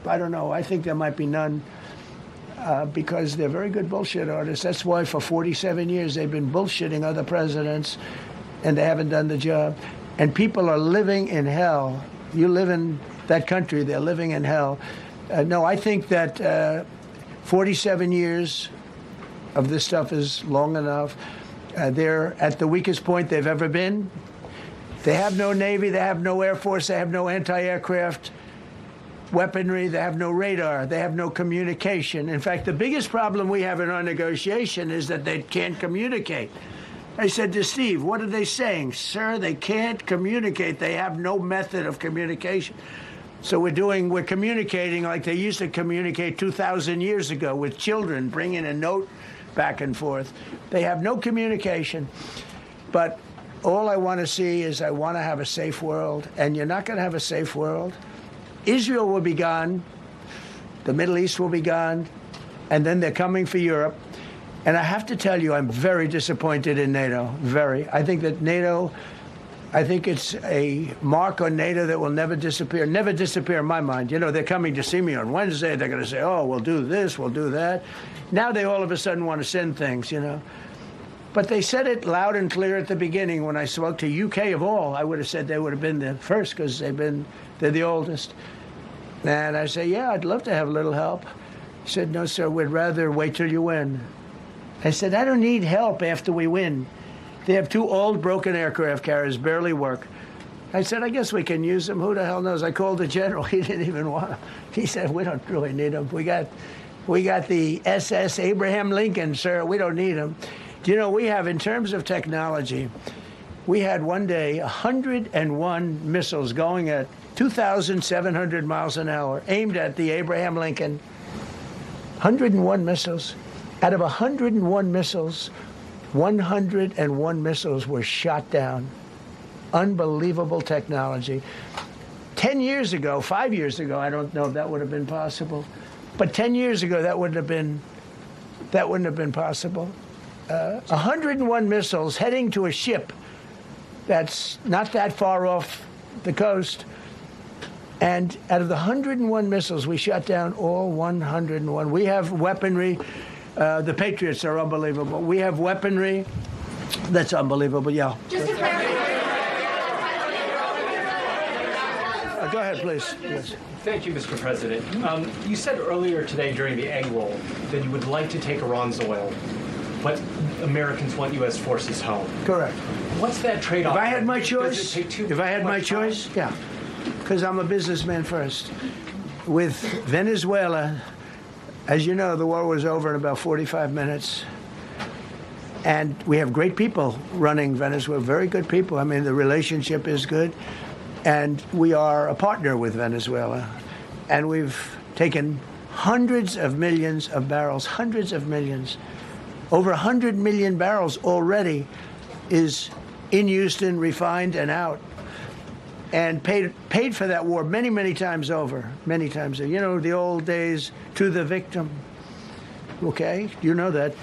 To the winner belong the spoils, go the spoils. And I've said, why don't we use it? To the victor go the spoils. And we don't have that. We haven't had that in this country probably in 100 years, because even the Second World War, you look at the Second World War, we didn't have it with the Second World War. We helped rebuild all those countries. We rebuilt Germany. How about Germany telling us that, well, it's not their war. We had nothing to do with it. They wanted me to go and tell them everything I was doing. We didn't know anything about it. Well, if I would have told them, they would have leaked it, and we wouldn't have been nearly as successful, possibly, right? But to the victor belong the spoils. So we haven't heard that in, I think, maybe hundreds of years. Now with Venezuela, and we, just so you understand, the people of Venezuela, they say if I ran for president of Venezuela, I'm polling higher than anybody has ever polled in Venezuela. So after I'm finished with this, I can go to Venezuela. I will quickly learn Spanish. It won't take too long. I'm good at language. And I will go to Venezuela. I'm going to run for president. But we're very happy with the president-elect that we have right now, the people that are running it. If you remember Bush with Iraq, they fired the generals, they fired the police, they fired the people that worked in their equivalent of the White House. They fired everybody. And you know what they had? They had a mess. And you know what happened? ISIS formed. Those generals and those soldiers got together. The police got together. They all got together. They formed ISIS. Not going to happen with us. So Venezuela has been an incredible situation. We went in.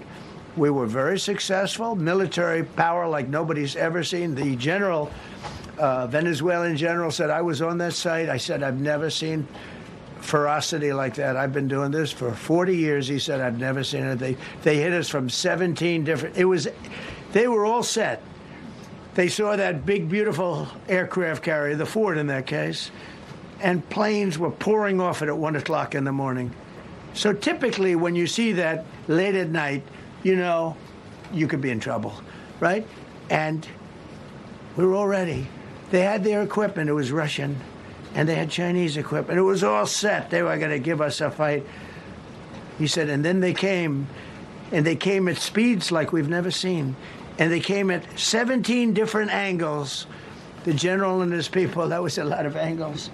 They hit him from every angle. He said, we knew it was over in 3 minutes. We were waiting for them. Their equipment didn't work. And there's a reason it didn't work. Someday we'll explain that to people. They pressed the button, nothing happened. They pressed it again and again, nothing happened. And he said, we knew this whole thing was over in 3 minutes. We've never seen any, he used the word ferocity. The ferocity of these planes from 17 different angles, and it was over. They went inside. And remember, that was on a military base with thousands of soldiers. And those soldiers looked and they said, get the hell out of here. Thousands. We didn't have thousands. We had like 200 people. So we have a great military. And I'll tell you what, somehow this rescue captured the world's attention, more so than normally. You're talking about 2 people. But this rescue captured the world's attention. But we did it in Venezuela. That was amazing. And now we have a very bad man in prison and going to trial. I mean, he released, aside from the drugs, which he was terrible, Maduro released hundreds of thousands of people from jails into our country. Drug dealers, murderers, the worst people in the world were released into our country because we had a stupid president who probably didn't know, and we had a border czar who never went to the border and never once called our great Border Patrol agents, right? Not once, Kamala. She never called the Border Patrol. She never said, how we doing? I used to call the Border Patrol guys every day. You can ask them, Paul, ask any one of them. Brandon, ask them. all the time. How are we doing? How are we doing? And we now, I'm proud to say, have a totally sealed border. 9 months, nobody is coming through our border. And nobody even tries because they know they're not going to get through. So we don't have caravans anymore. So maybe 1 or 2 more and we'll be done. Mr. President, are you allowed to, or are you willing to end this conflict with Iran charging tolls for passage through the strait? Us charging tolls? Iran. What about us charging tolls? Is that something you're considering? I'd rather do that than let them have them, right? Why shouldn't we? We're the winner. We won, okay? They are militarily defeated. The only thing they have is the psychology of, oh, we're going to drop a couple of mines in the water, all right? No, we have a concept where we'll charge tolls, okay? I thought you meant us. Your question would have been more accurate if you said us. Go ahead. Thank you very much. So just to clarify, in order for Iran to successfully meet your deadline tomorrow, do they have to make a deal, open the strait, or both? We have to have a deal that's acceptable to me. And part of that deal is going to be we want free traffic of oil and everything else. Mr. President, thank you very much. You've said glory be to God in this conflict. Do you believe that God supports the United States' actions in this I do, war? because And have you God sought is his direction? good. Because God is good, and God wants to see people taken care of. God doesn't like what's happening. I don't like what's happening. Everyone says I enjoy it. I don't enjoy this. I don't enjoy it. These two guys don't enjoy it. You know, people say, "Oh boy, they're so tough." I don't like seeing people killed. I've ended 8 wars. Nobody's ever done it. The person who won the Nobel Prize came to me and said, "You deserve the Nobel Prize." She announced that when they announced, they said, "Goes to Maria. She's a great person, really a good person." She said, No. This is ridiculous. They gave me the Nobel Prize. President Trump ended 8 wars. I could go over every one of them, including India and Pakistan, where the Prime Minister of Pakistan said President Trump saved from 30 to 50 million lives. That makes me much happier than what we're doing right now. That makes me much happier. We have 1 more to end, by the way. President, you called yesterday in your Truth Social, you called the Iranians crazy bastards. True. What is your response to critics who say that... I don't care about critics. What is your response to critics who say that it is your mental health that should perhaps be examined as this war continues? I haven't heard that. But if that's the case, you're going to have more people like me, because our country was being ripped off on trade, on everything, for many years until I came along. So if that's the case, you're going to have more people. Dasha, go ahead. You said that very little is off limits in Iran as far as targeting, including power plants, bridges. You've mentioned those. Very little is off limits. Are there certain kinds of civilian targets, though? I'm thinking schools I don't want to or tell you hospitals that. you I don't want to say tell you is that. off- We have a plan, because of the power of our military, where every bridge in Iran will be decimated by 12 o'clock tomorrow night, where every power plant in Iran will be out of business, burning, exploding, and never to be used again. I mean, complete demolition by 12 o'clock.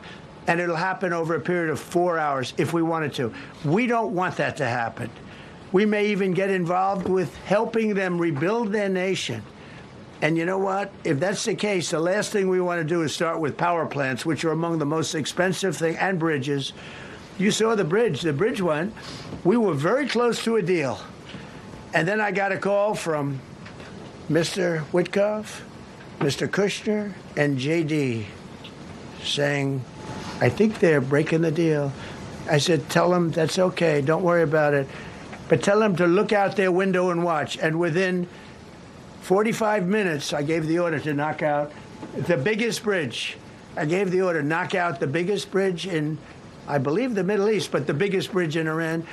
And within 10 minutes after I gave that order, that bridge was over. So do I want to do that? No. Do I want to destroy their infrastructure? No.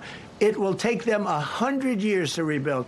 Right now, if we left today, it would take them 20 years to rebuild their country, and it would never be as good as it was. And the only way they're going to be able to rebuild their country is to utilize the genius of the United States of America.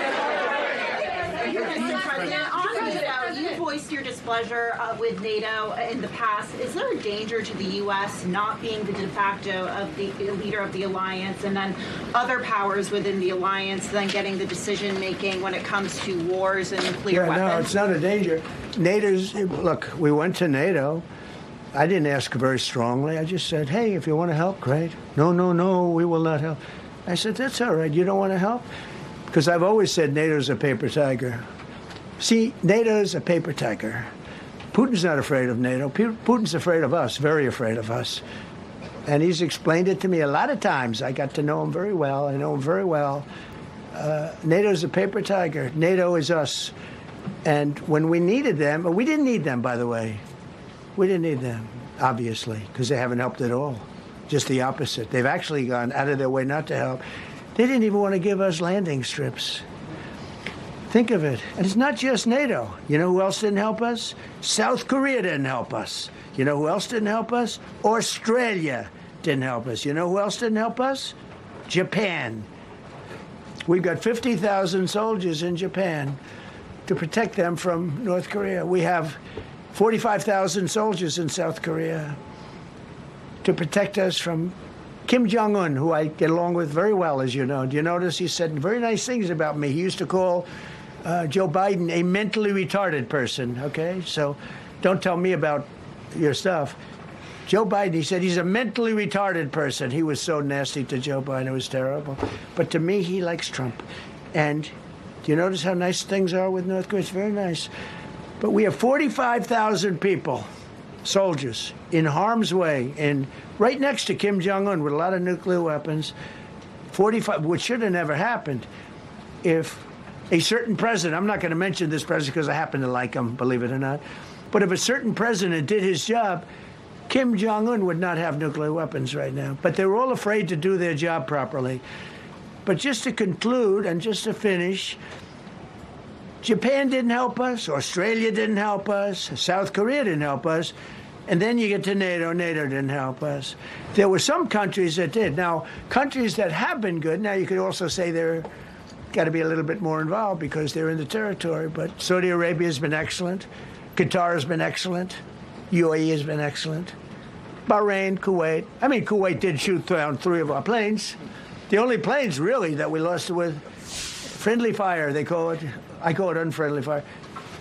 They unfortunately didn't know how to use our great Patriots. The pilot said, what kind of a missile's coming at us? Patriot. Boom, they got out. Because they know a Patriot never misses.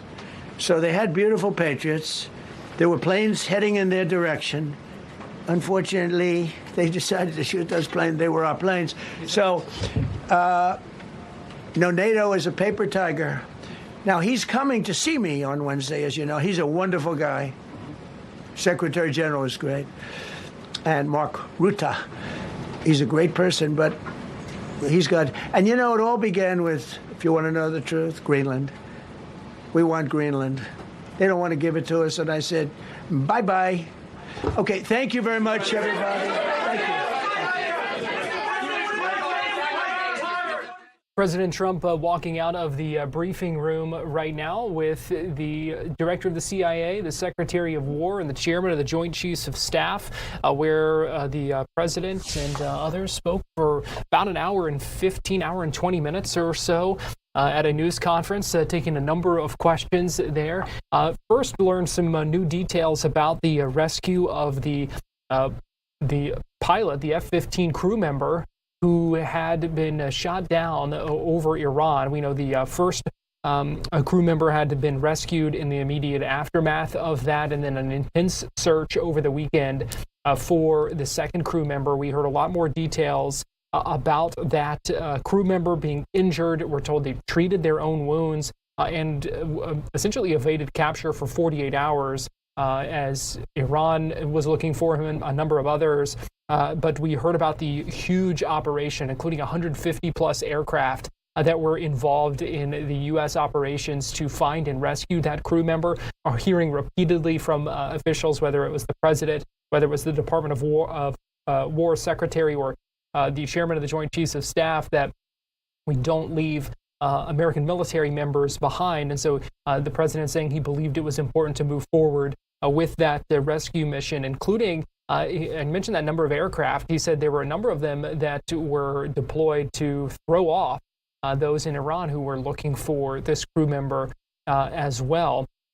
So that was, we learned a little bit about the scale of that and some of the operations that went into finding that the crew member who was rescued is back in friendly territory at this point. Officials calling that a brave and courageous mission by the American military, something that they trained for, specifically for things like this. And they said aircraft that took some hits, but no major injuries or anything stemming from that operation. And now the president also was asked to clarify where things stand with Iran right now after essentially giving an ultimatum on social media yesterday. He reiterated again today that he wants a deal in place and he wants the Strait of Hormuz opened back up in order for him to stop and not to carry through with some of the threats that he has made in recent days. Again, echoing that today, saying that Iran is the entire country could be taken out, and he said could be tomorrow night,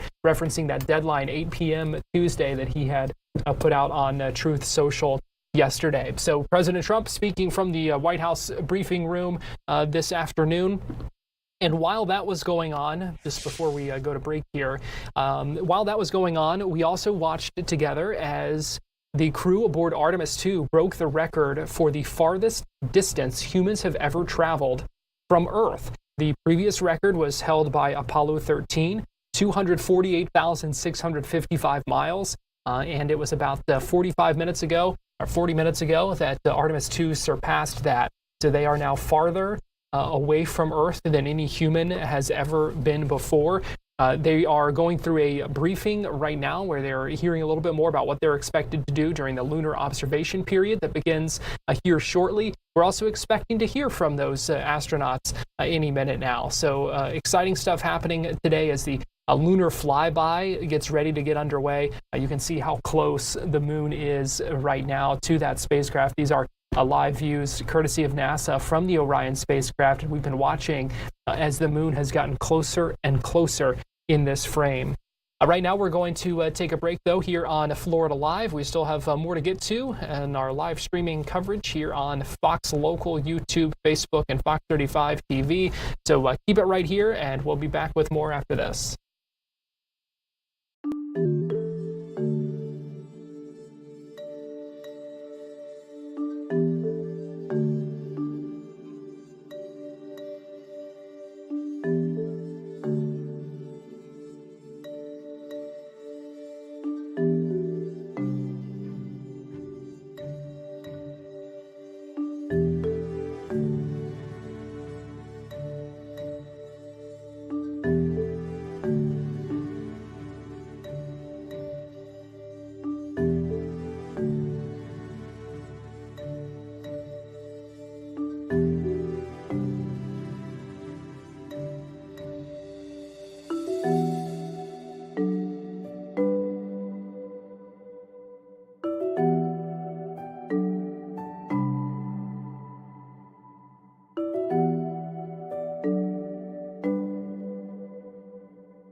Welcome back into Florida Live, and here's a live look right now as we take a look at the moon.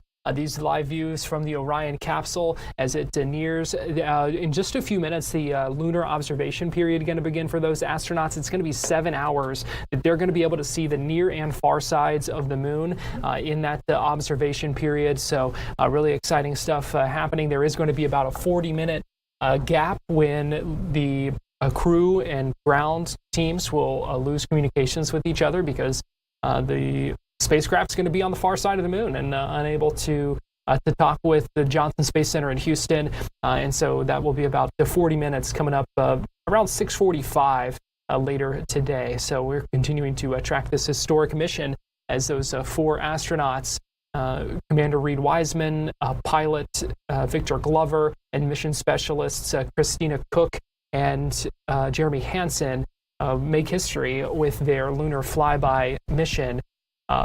Hundreds of thousands of miles, 250,000 miles away from Earth right now. Going to bring in Florida Live, our Florida Live forecast now. We've got Fox 35 Storm Team meteorologist TJ Springer.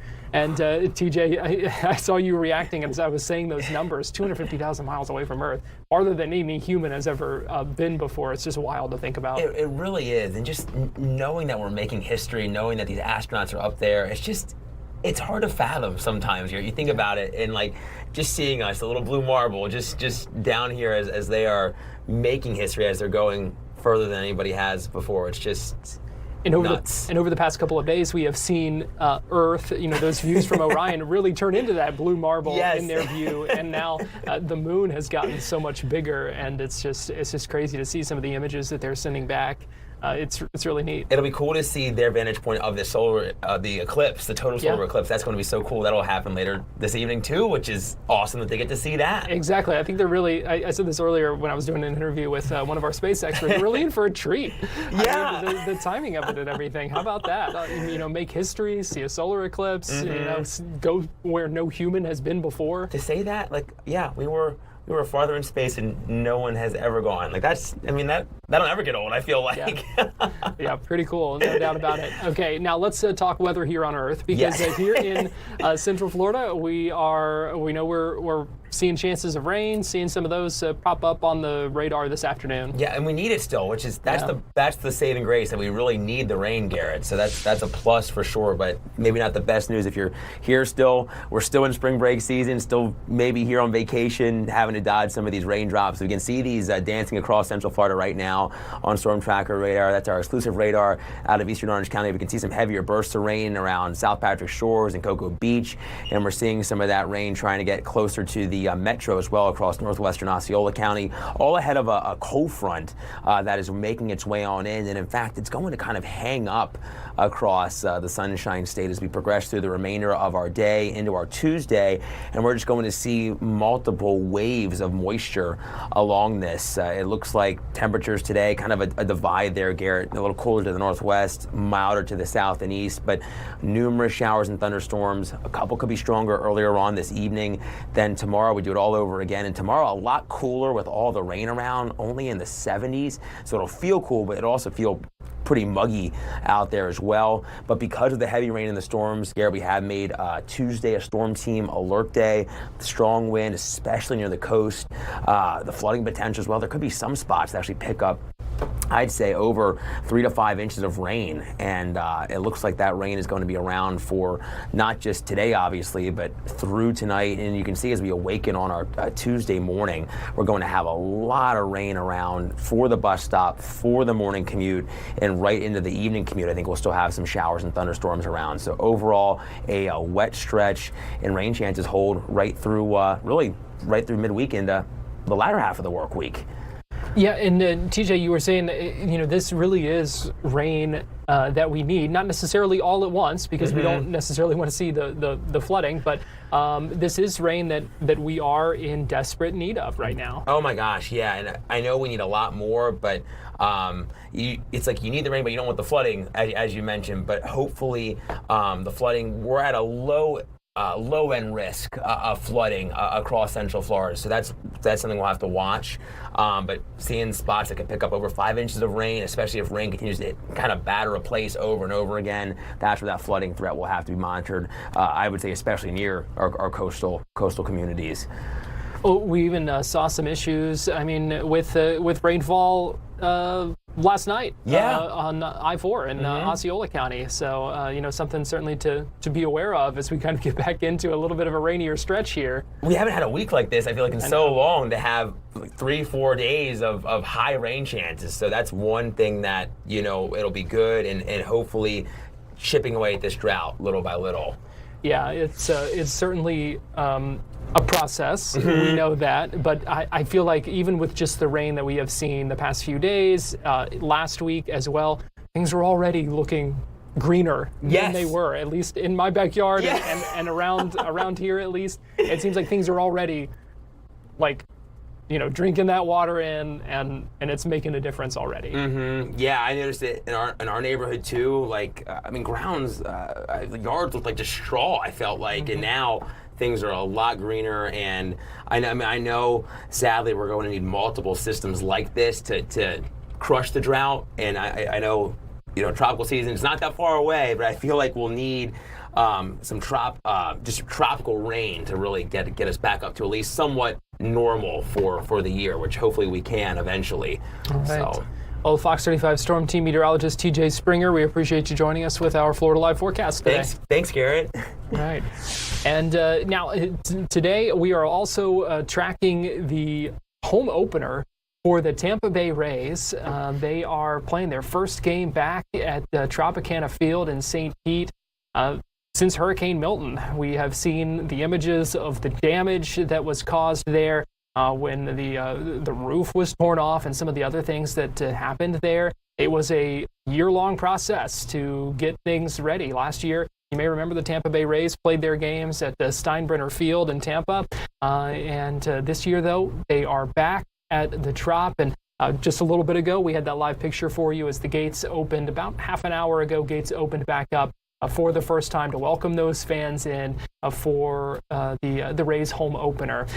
Media had the chance to tour the park a little bit earlier today, see some of the renovations that had been done, some of the upgrades that had been put in place as well. And as part of that, we did also hear from Rays CEO Ken Babby, who spoke briefly with the reporters just a little bit ago. I want to play that for you here in our Tampa Connection today. A couple of months, we're going to celebrate Evan Longoria, right, and have a whole weekend to the franchise's most celebrated player.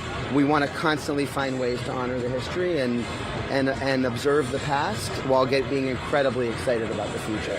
Why to put It's just the way that we decided to do it. Yeah.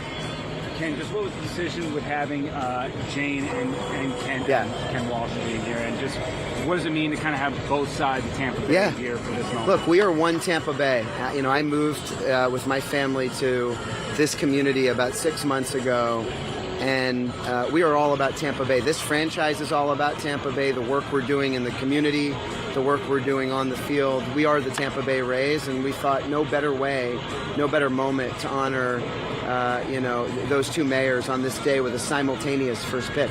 So it'll be a lot of fun.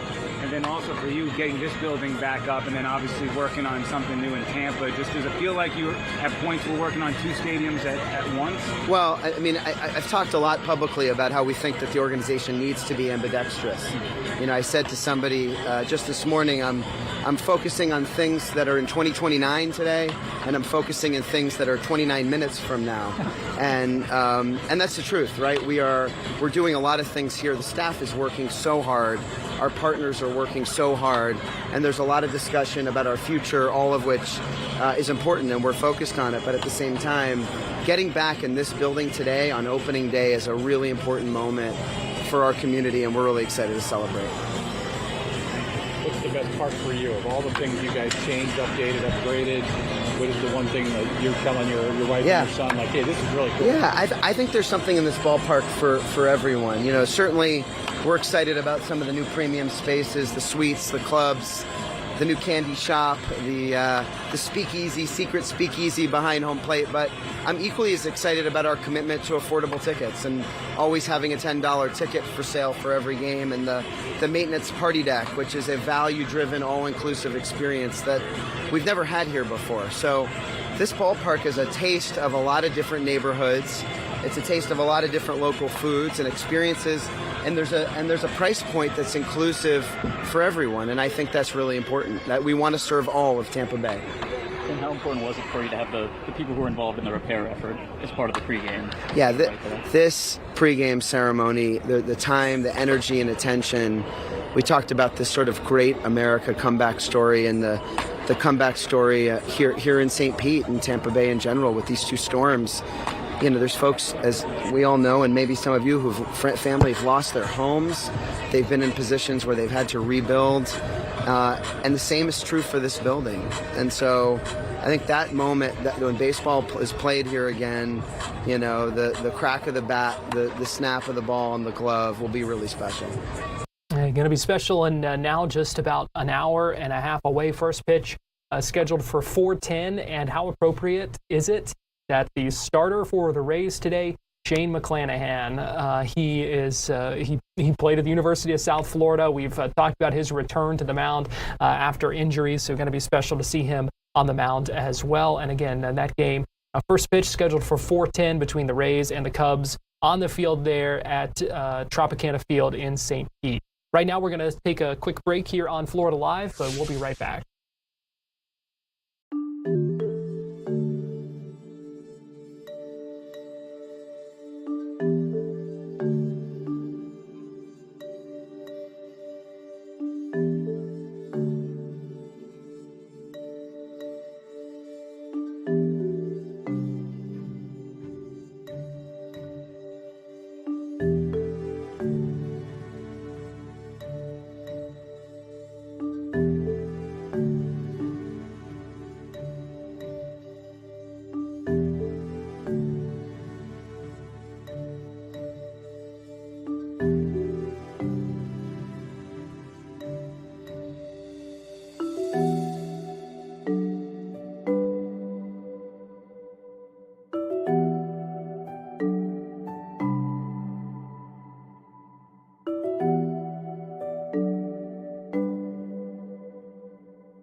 Welcome back into Florida Live, and we're giving you another live look right now. This is one of the views from the Orion spacecraft, a camera that is mounted on one of the solar arrays there on board that capsule. As it begins, the crew begins their 7-hour observation period. The team continues their warm-up discussion. I should say the crew members aboard Orion continue their warm-up discussion.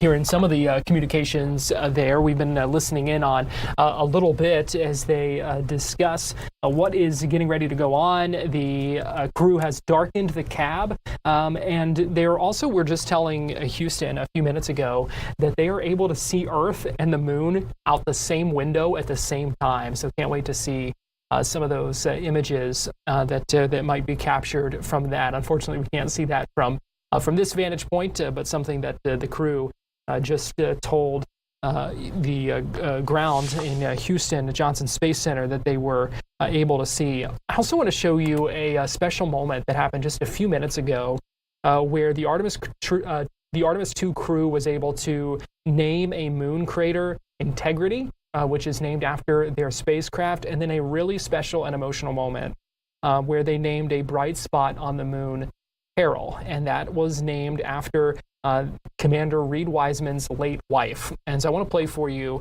a little bit of those moments. Again, this was just moments ago, the exchange between Johnson Space Center in Houston and the crew aboard the Artemis II spacecraft flying around the moon right now. Thank you, Houston. We have a couple more things we'd like to take this moment for. Our science team helped us out with a couple of relatively fresh craters on the moon that have not been previously named, and our crew would like to propose a couple of potential names for those items or those areas. And we spent a bit of time this morning looking out the window, and we're able to see them now both with our naked eye and through the long lens. And so we feel this is a good time to send this down, and a special shout out to Kelsey for helping us with this. The first one we'd like to suggest is a named crater in honor of our great spacecraft, Integrity. And so if you were to look at Oriental on the far side and then draw a line straight up to Ohm on the far side, relatively in the middle is an unnamed crater, and we would like to suggest it be called Integrity in the future. And the second one, and especially meaningful for this crew, is a number of years ago we started this journey in our close-knit astronaut family, and we lost a loved one. And there's a feature in a really neat place on the moon, and it is on the near side, far side boundary. In fact, it's just on the near side of that boundary, and so at certain times of the moon's transit around Earth, we will be able to see this from Earth. And so we lost a loved one. Her name was Carol, the spouse of Reed, the mother of Katie and Ellie. And if you want to find this one, you look at Glushko, and it's just to the northwest of that, at the same latitude as Ohm, and it's a bright spot on the moon.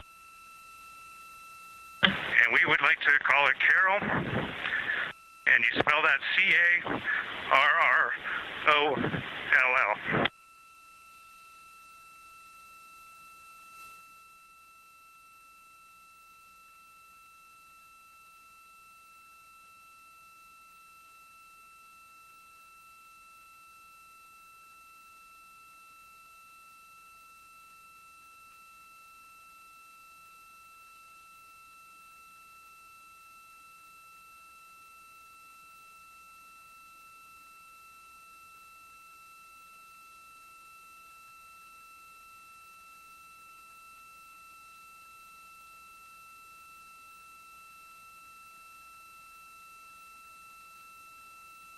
What a special moment there. Integrity and Carol Crater, loud and clear.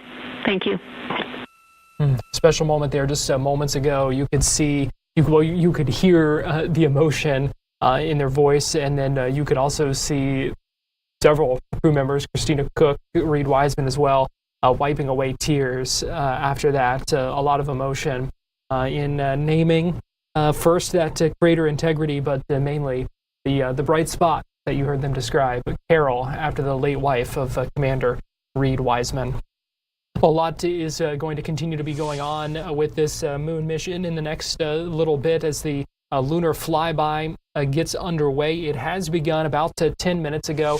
Let's give you a live look. On the right there, you are seeing the science exploratory room and the crew there that we heard on the NASA broadcast just a few minutes ago, them talking about the years and years that these crew members have put into waiting for this very moment when the lunar observation period gets underway.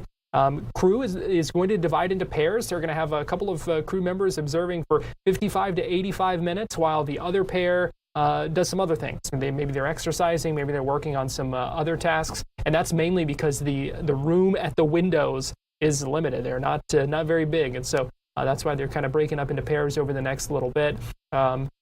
We will have much more coverage of this as our live streaming news coverage continues.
You're watching Fox 35 News Plus, streaming on Fox Local. Welcome back into Fox 35 News Plus. I'm Garrett Weimer, and thanks for joining us on this Monday afternoon, live on Fox Local, YouTube, and on Facebook. It's 3 o'clock, the 7-hour lunar observation period getting underway for the Artemis II crew on the moon. I want to go ahead and see if we can hear anything right now. We've been hearing some communications from the ground to the crew, and this is part of NASA's coverage that's going on right now. It doesn't sound like there is anything at the moment. We are hoping to hear soon from the astronauts on board speaking about all of this. We brought to you just a few moments ago.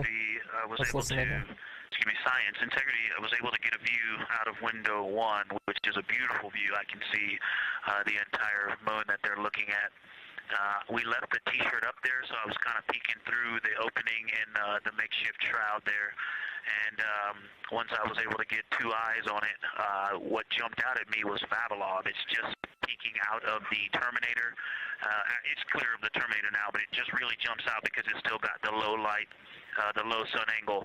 And so where the, Vavilov has that impact over the top of another crater, where the two craters intersect on the eastern edge. So on the side closest to Oriental, where the two crater rings intersect, the shadow there is the highest peak in the interior of Vavilov, and so you can see that terrain is, there's some real variation in the terrain there, that there's a nice peak where those peaks intersect, where those rings intersect, and we'll get a picture of that. Love the description, Victor, especially the comparison and relationships you just described about topography. And if it's easier for your observations, do feel free to remove the T-shirt shroud from window 1.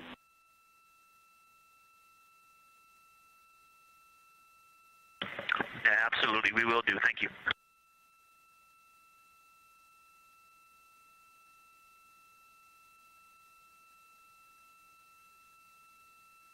That was Victor Glover speaking with Johnson Space Center as their observations get underway. They begin around 2:45. It's going to be going on. Those calls coming from NASA astronaut Victor Glover. As we discussed, the crew is working in pairs at the windows.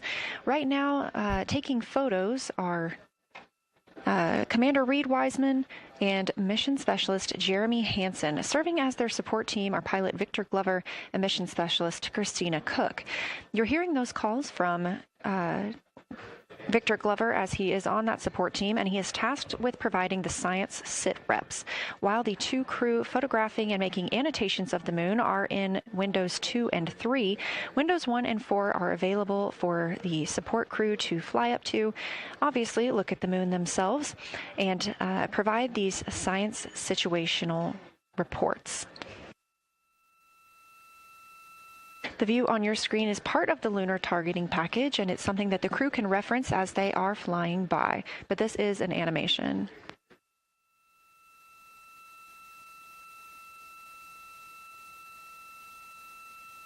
You also heard Glover mention Oriental. Oriental is a major feature that the team is interested in today, and it's known as the Grand Canyon of the Moon. Until this mission, the Oriental Basin had never been seen in sunlight by human eyes. Oriental Basin and its surrounding ejecta could fit within a straight line distance from NASA's Johnson Space Center, where we are at today, to Kennedy Space Center.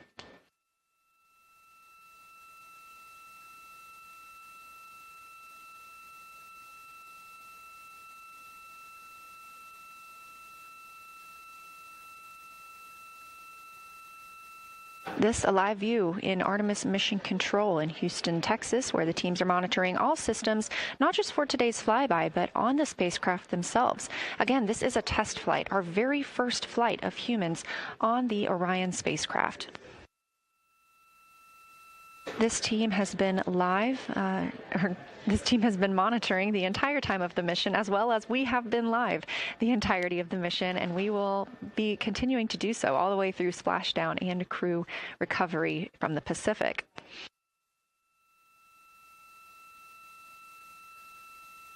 This is a visualization from ARROW, the Artemis Real-Time Orbit website that you can also access at any time by visiting nasa.gov/track-Artemis, showing us that we are now under 10,000 miles from the moon, 9,948 to be specific, and continuing to count down.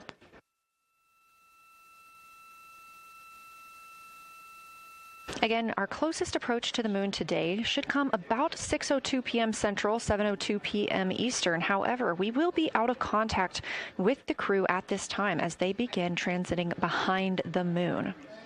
At that time of closest approach, the distance from Orion to the lunar surface will be about 4,070 miles. Of course, these are estimates at this time, and we'll be sure to provide you with the official numbers once that closest approach has been reached.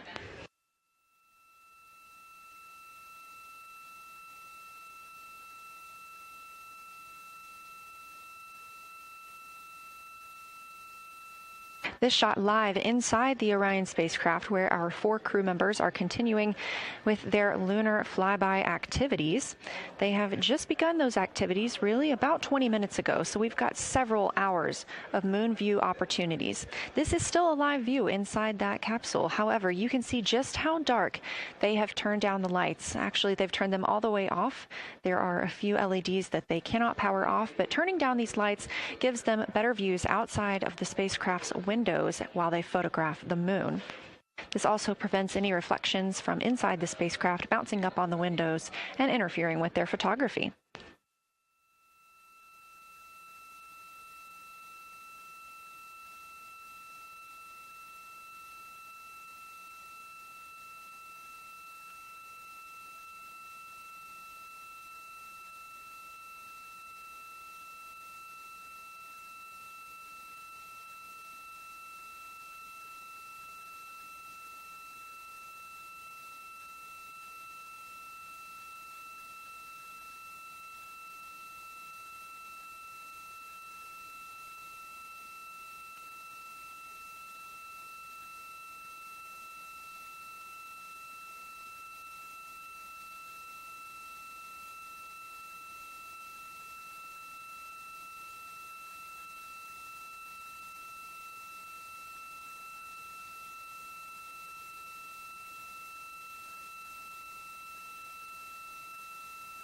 As we were previously discussing, the crew members are serving on teams, the first team being Commander Reed Wiseman and Mission Specialist Jeremy Hansen at the windows photographing what they see. We heard reports earlier that they could see both the moon and the Earth in the same view, and we are looking forward to seeing the moon and the Earth in the same view as well.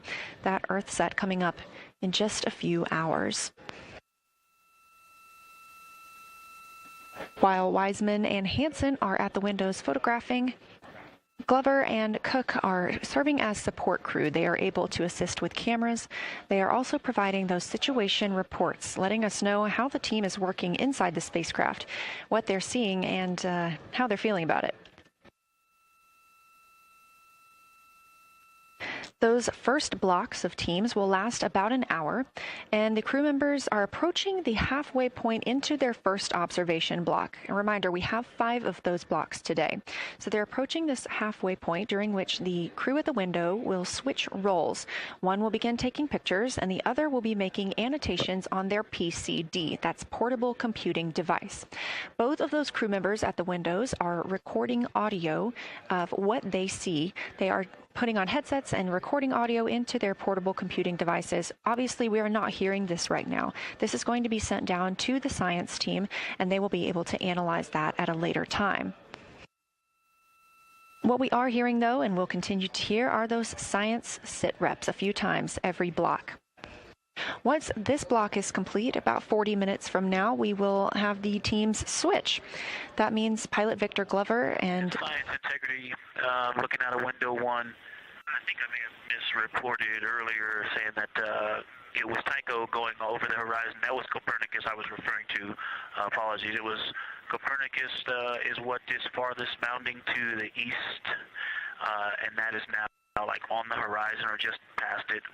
And Korolev is now a few degrees from going over the horizon. And then, next it'll be Aristarchus Plateau. And so on the west, we are getting a much better view of the Terminator.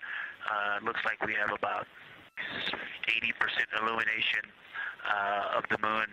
And Vavilov and 1 Vavilov diameter to the west is where the Terminator is right now. And so other features are starting to peek out there. The center of the illuminated part of the moon is, to the lower part is Oriental. And just around Oriental, a lot of light structure is starting to show up. A lot of high albedo, similar to the feature, I cannot remember, Burgess Alpha and Aristarchus type high albedo in the ring. So when you look at the interior ring and the external ring, it's almost as if the edges are starting to dry up and turn white. If it was something that was wet and got dry, the edges would be the part to dry first. You just kind of outline all the topography in the interior of that wall is like it was dusted with chalk or is starting to dry, or maybe dusted with snow. If this was the Earth, I would say there was snow dumped on some of the ridges on the interior of the rings of Oriental. Also, an interesting part of the discussion that I heard between Reed and Jeremy is that from Glushko to Grimaldi, there are 2 dark features there that look like commas, but in the wrong direction. But there's also a lot of interestingness, just a lot of geometry and squiggles and dots and lines that are starting to stand out as more small features come into view. And there also is a lot of variation in albedo. And some of those, the 2 dark features, for example, have on the southern edge of the larger one, the one that's further to the south, there's a very dark, the 1 albedo, like the southern and western part of Grimaldi. And the one to the north, closer to Glushko, is also that same dark albedo. And then around them, there are some very high albedo spots just to the north of the southern one, and just to the west of the smaller one to the north. Very high albedo, almost approaching the 10, a 9 or a 10, like Aristarchus.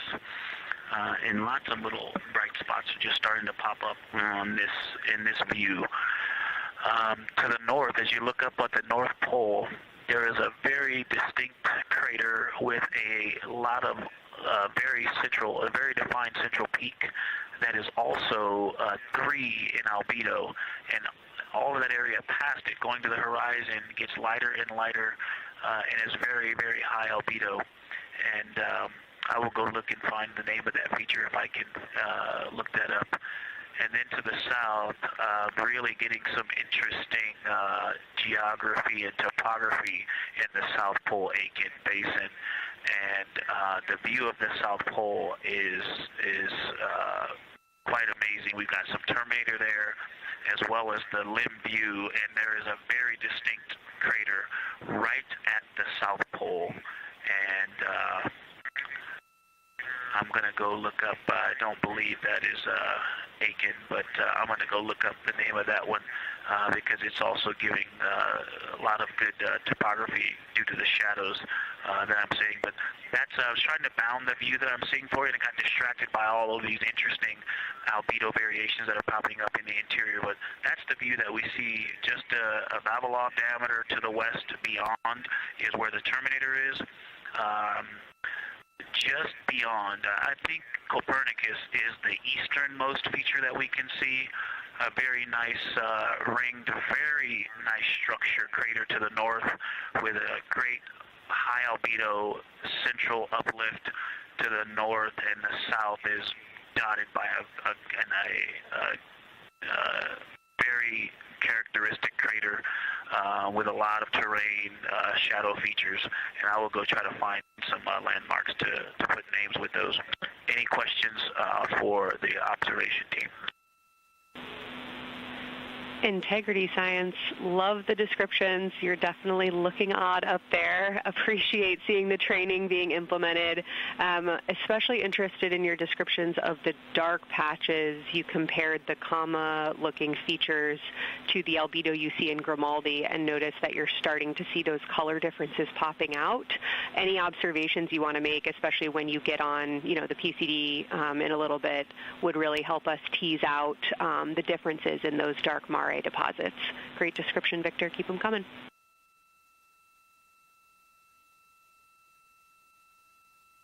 Absolutely will do, and I know you've got descriptions on both of the window observers right now as well.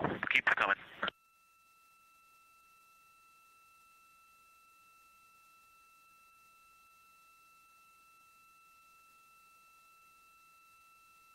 Great to hear some of those descriptions from Victor Glover doing part of the observations as the Artemis II crew continues its flyby mission. They are less than 10,000 miles away from the moon right now and getting closer. We're going to take a break right now here on Fox 35 News Plus, but we'll be right back after this.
You're watching Fox 35 News Plus, streaming on Fox Local. Welcome back in. I want to get us back to listening into the NASA coverage here as the Artemis II crew observes the moon. I've been hearing some descriptions as they complete their observations. Let's go ahead and listen back in. Or the surface reflection and the reach.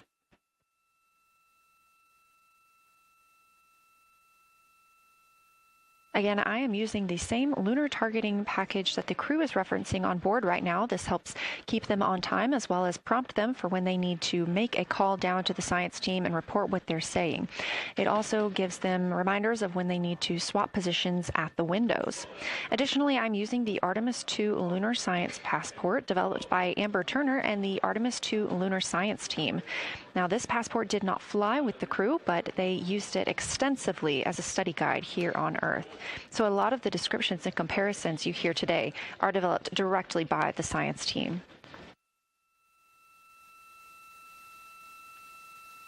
We are now 4 days, 20 hours, and 43 minutes. Science, integrity, that crater to the north, that is, it's like we've got one in the north that looks like just a textbook crater, and one on the South Pole as well. The one on the north, I think, is Pythagoras. And what I wanted to highlight about that is it is either a very distinct central uplift or just a very defined area of high albedo. If a majority of the crater, especially the floor of the crater, is, say, an albedo of 5, this center, and only a tenth of the diameter of Pythagoras is an albedo of 2, maybe 3, but it is very bright and it stands out. And then between that crater and the actual what is the horizon from here, there seems to be another crater right on the horizon, and right on the edge of that is another patch of that albedo. It seems to be between the two craters. It's hard to tell from this grazing angle, but there is another spot just further north beyond Pythagoras. Between the two, I can draw a picture of this one and show you where that very high albedo, again, another 2 albedo surrounded by 5 and most of the area bounding it.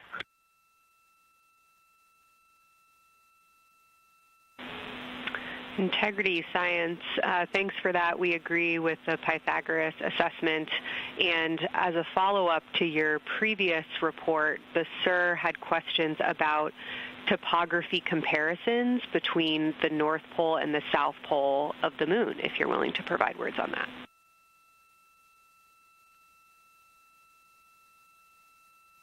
Topography comparisons, absolutely. And if you have any idea what... if you draw a line between Pythagoras and the western edge of the outer defined ring of Oriental, it intersects a beautiful textbook crater on the south. I would love to know the name of that.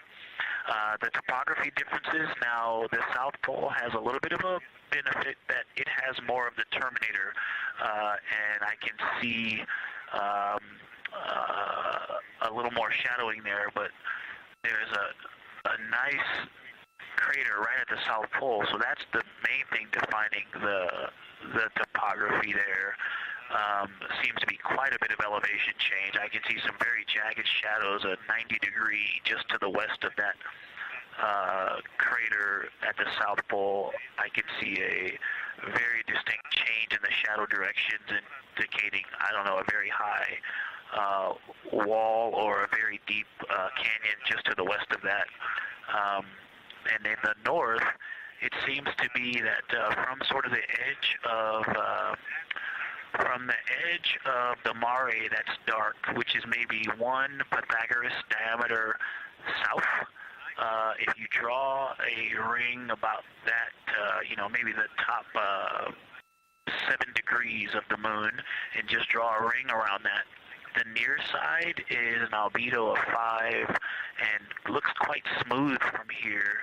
And then along the same edge of the mare, that kind of Grimaldi's just outside of, Glushko is just outside of, Carroll Crater is just outside of, and you start to see the stark differences between the darker 7/8s and the 5s and 6s.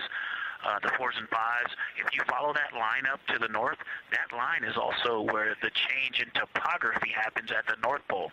The line defining the light and dark on the edge of the mare that you can see from Earth. Draw that line, roughly the midpoint of all that, straight to the North Pole.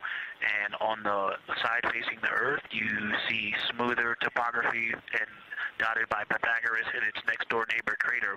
And then on the far side, you see a lot more cratering and a lot more topography. And again, the far side has the benefit of a little terminator there, but I am seeing a variation in the topography. It seems to be more jagged and a more challenging place to find a place to land and to even traverse in the south. All around the South Pole, and at the North Pole, it would be more challenging to translate on the far side of the North Pole compared to the near side of the North Pole around Pythagoras. Copy all, Victor. You really help paint a contextual picture of what you're looking at. We really appreciate the way that you're guiding us into the areas you're seeing by drawing comparisons between recognizable features. Thanks for that.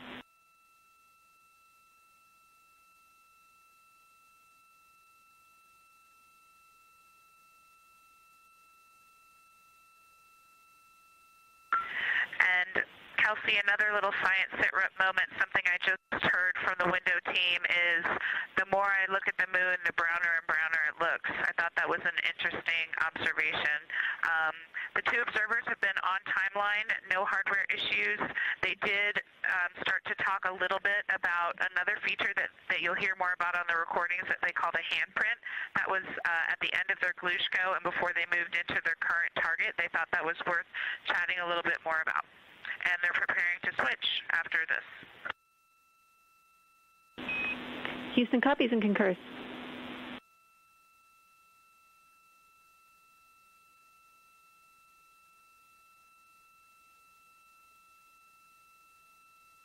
Hey, Houston and Science Integrity, another just observation from the human.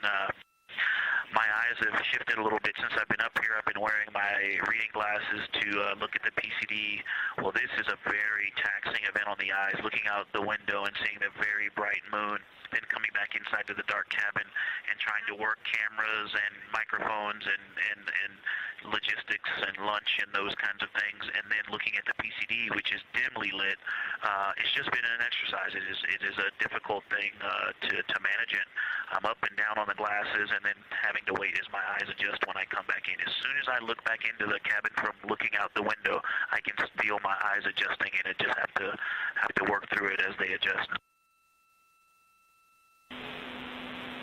Appreciate that report, Victor, and know that we are prepared to read you up targets from the ground if that would give you the ability to keep your eyes focused on the moon and not having to swap between that and the PCD. Just let us know.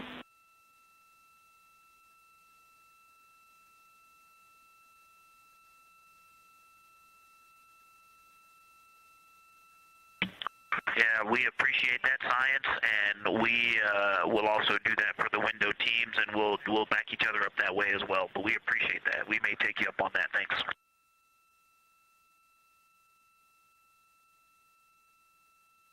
Artemis II's lunar observations just getting underway. Less than an hour in now, but this is going to be going on for several more hours. If you want to continue watching coverage of this, I want to direct you to our Fox 35 Orlando YouTube page, where we have a separate feed of this that is you can click on right now that is continuing. Artemis II Lunar Fly-By and mission updates going live right now on the Fox 35 Orlando Facebook page. Because we are running out of time here on Fox 35 News Plus, we're going to take a quick break, and then I'll hand things off to the Fox 35 Storm team, who are going to be joining us on Fox Local here with Fox 35 Weather Plus. going to be tracking some showers and storms out there today across central Florida. So stay tuned for that. And again, if you want to watch more Artemis II coverage, you can find that on our YouTube page. Thanks for joining us here on Fox 35 News Plus.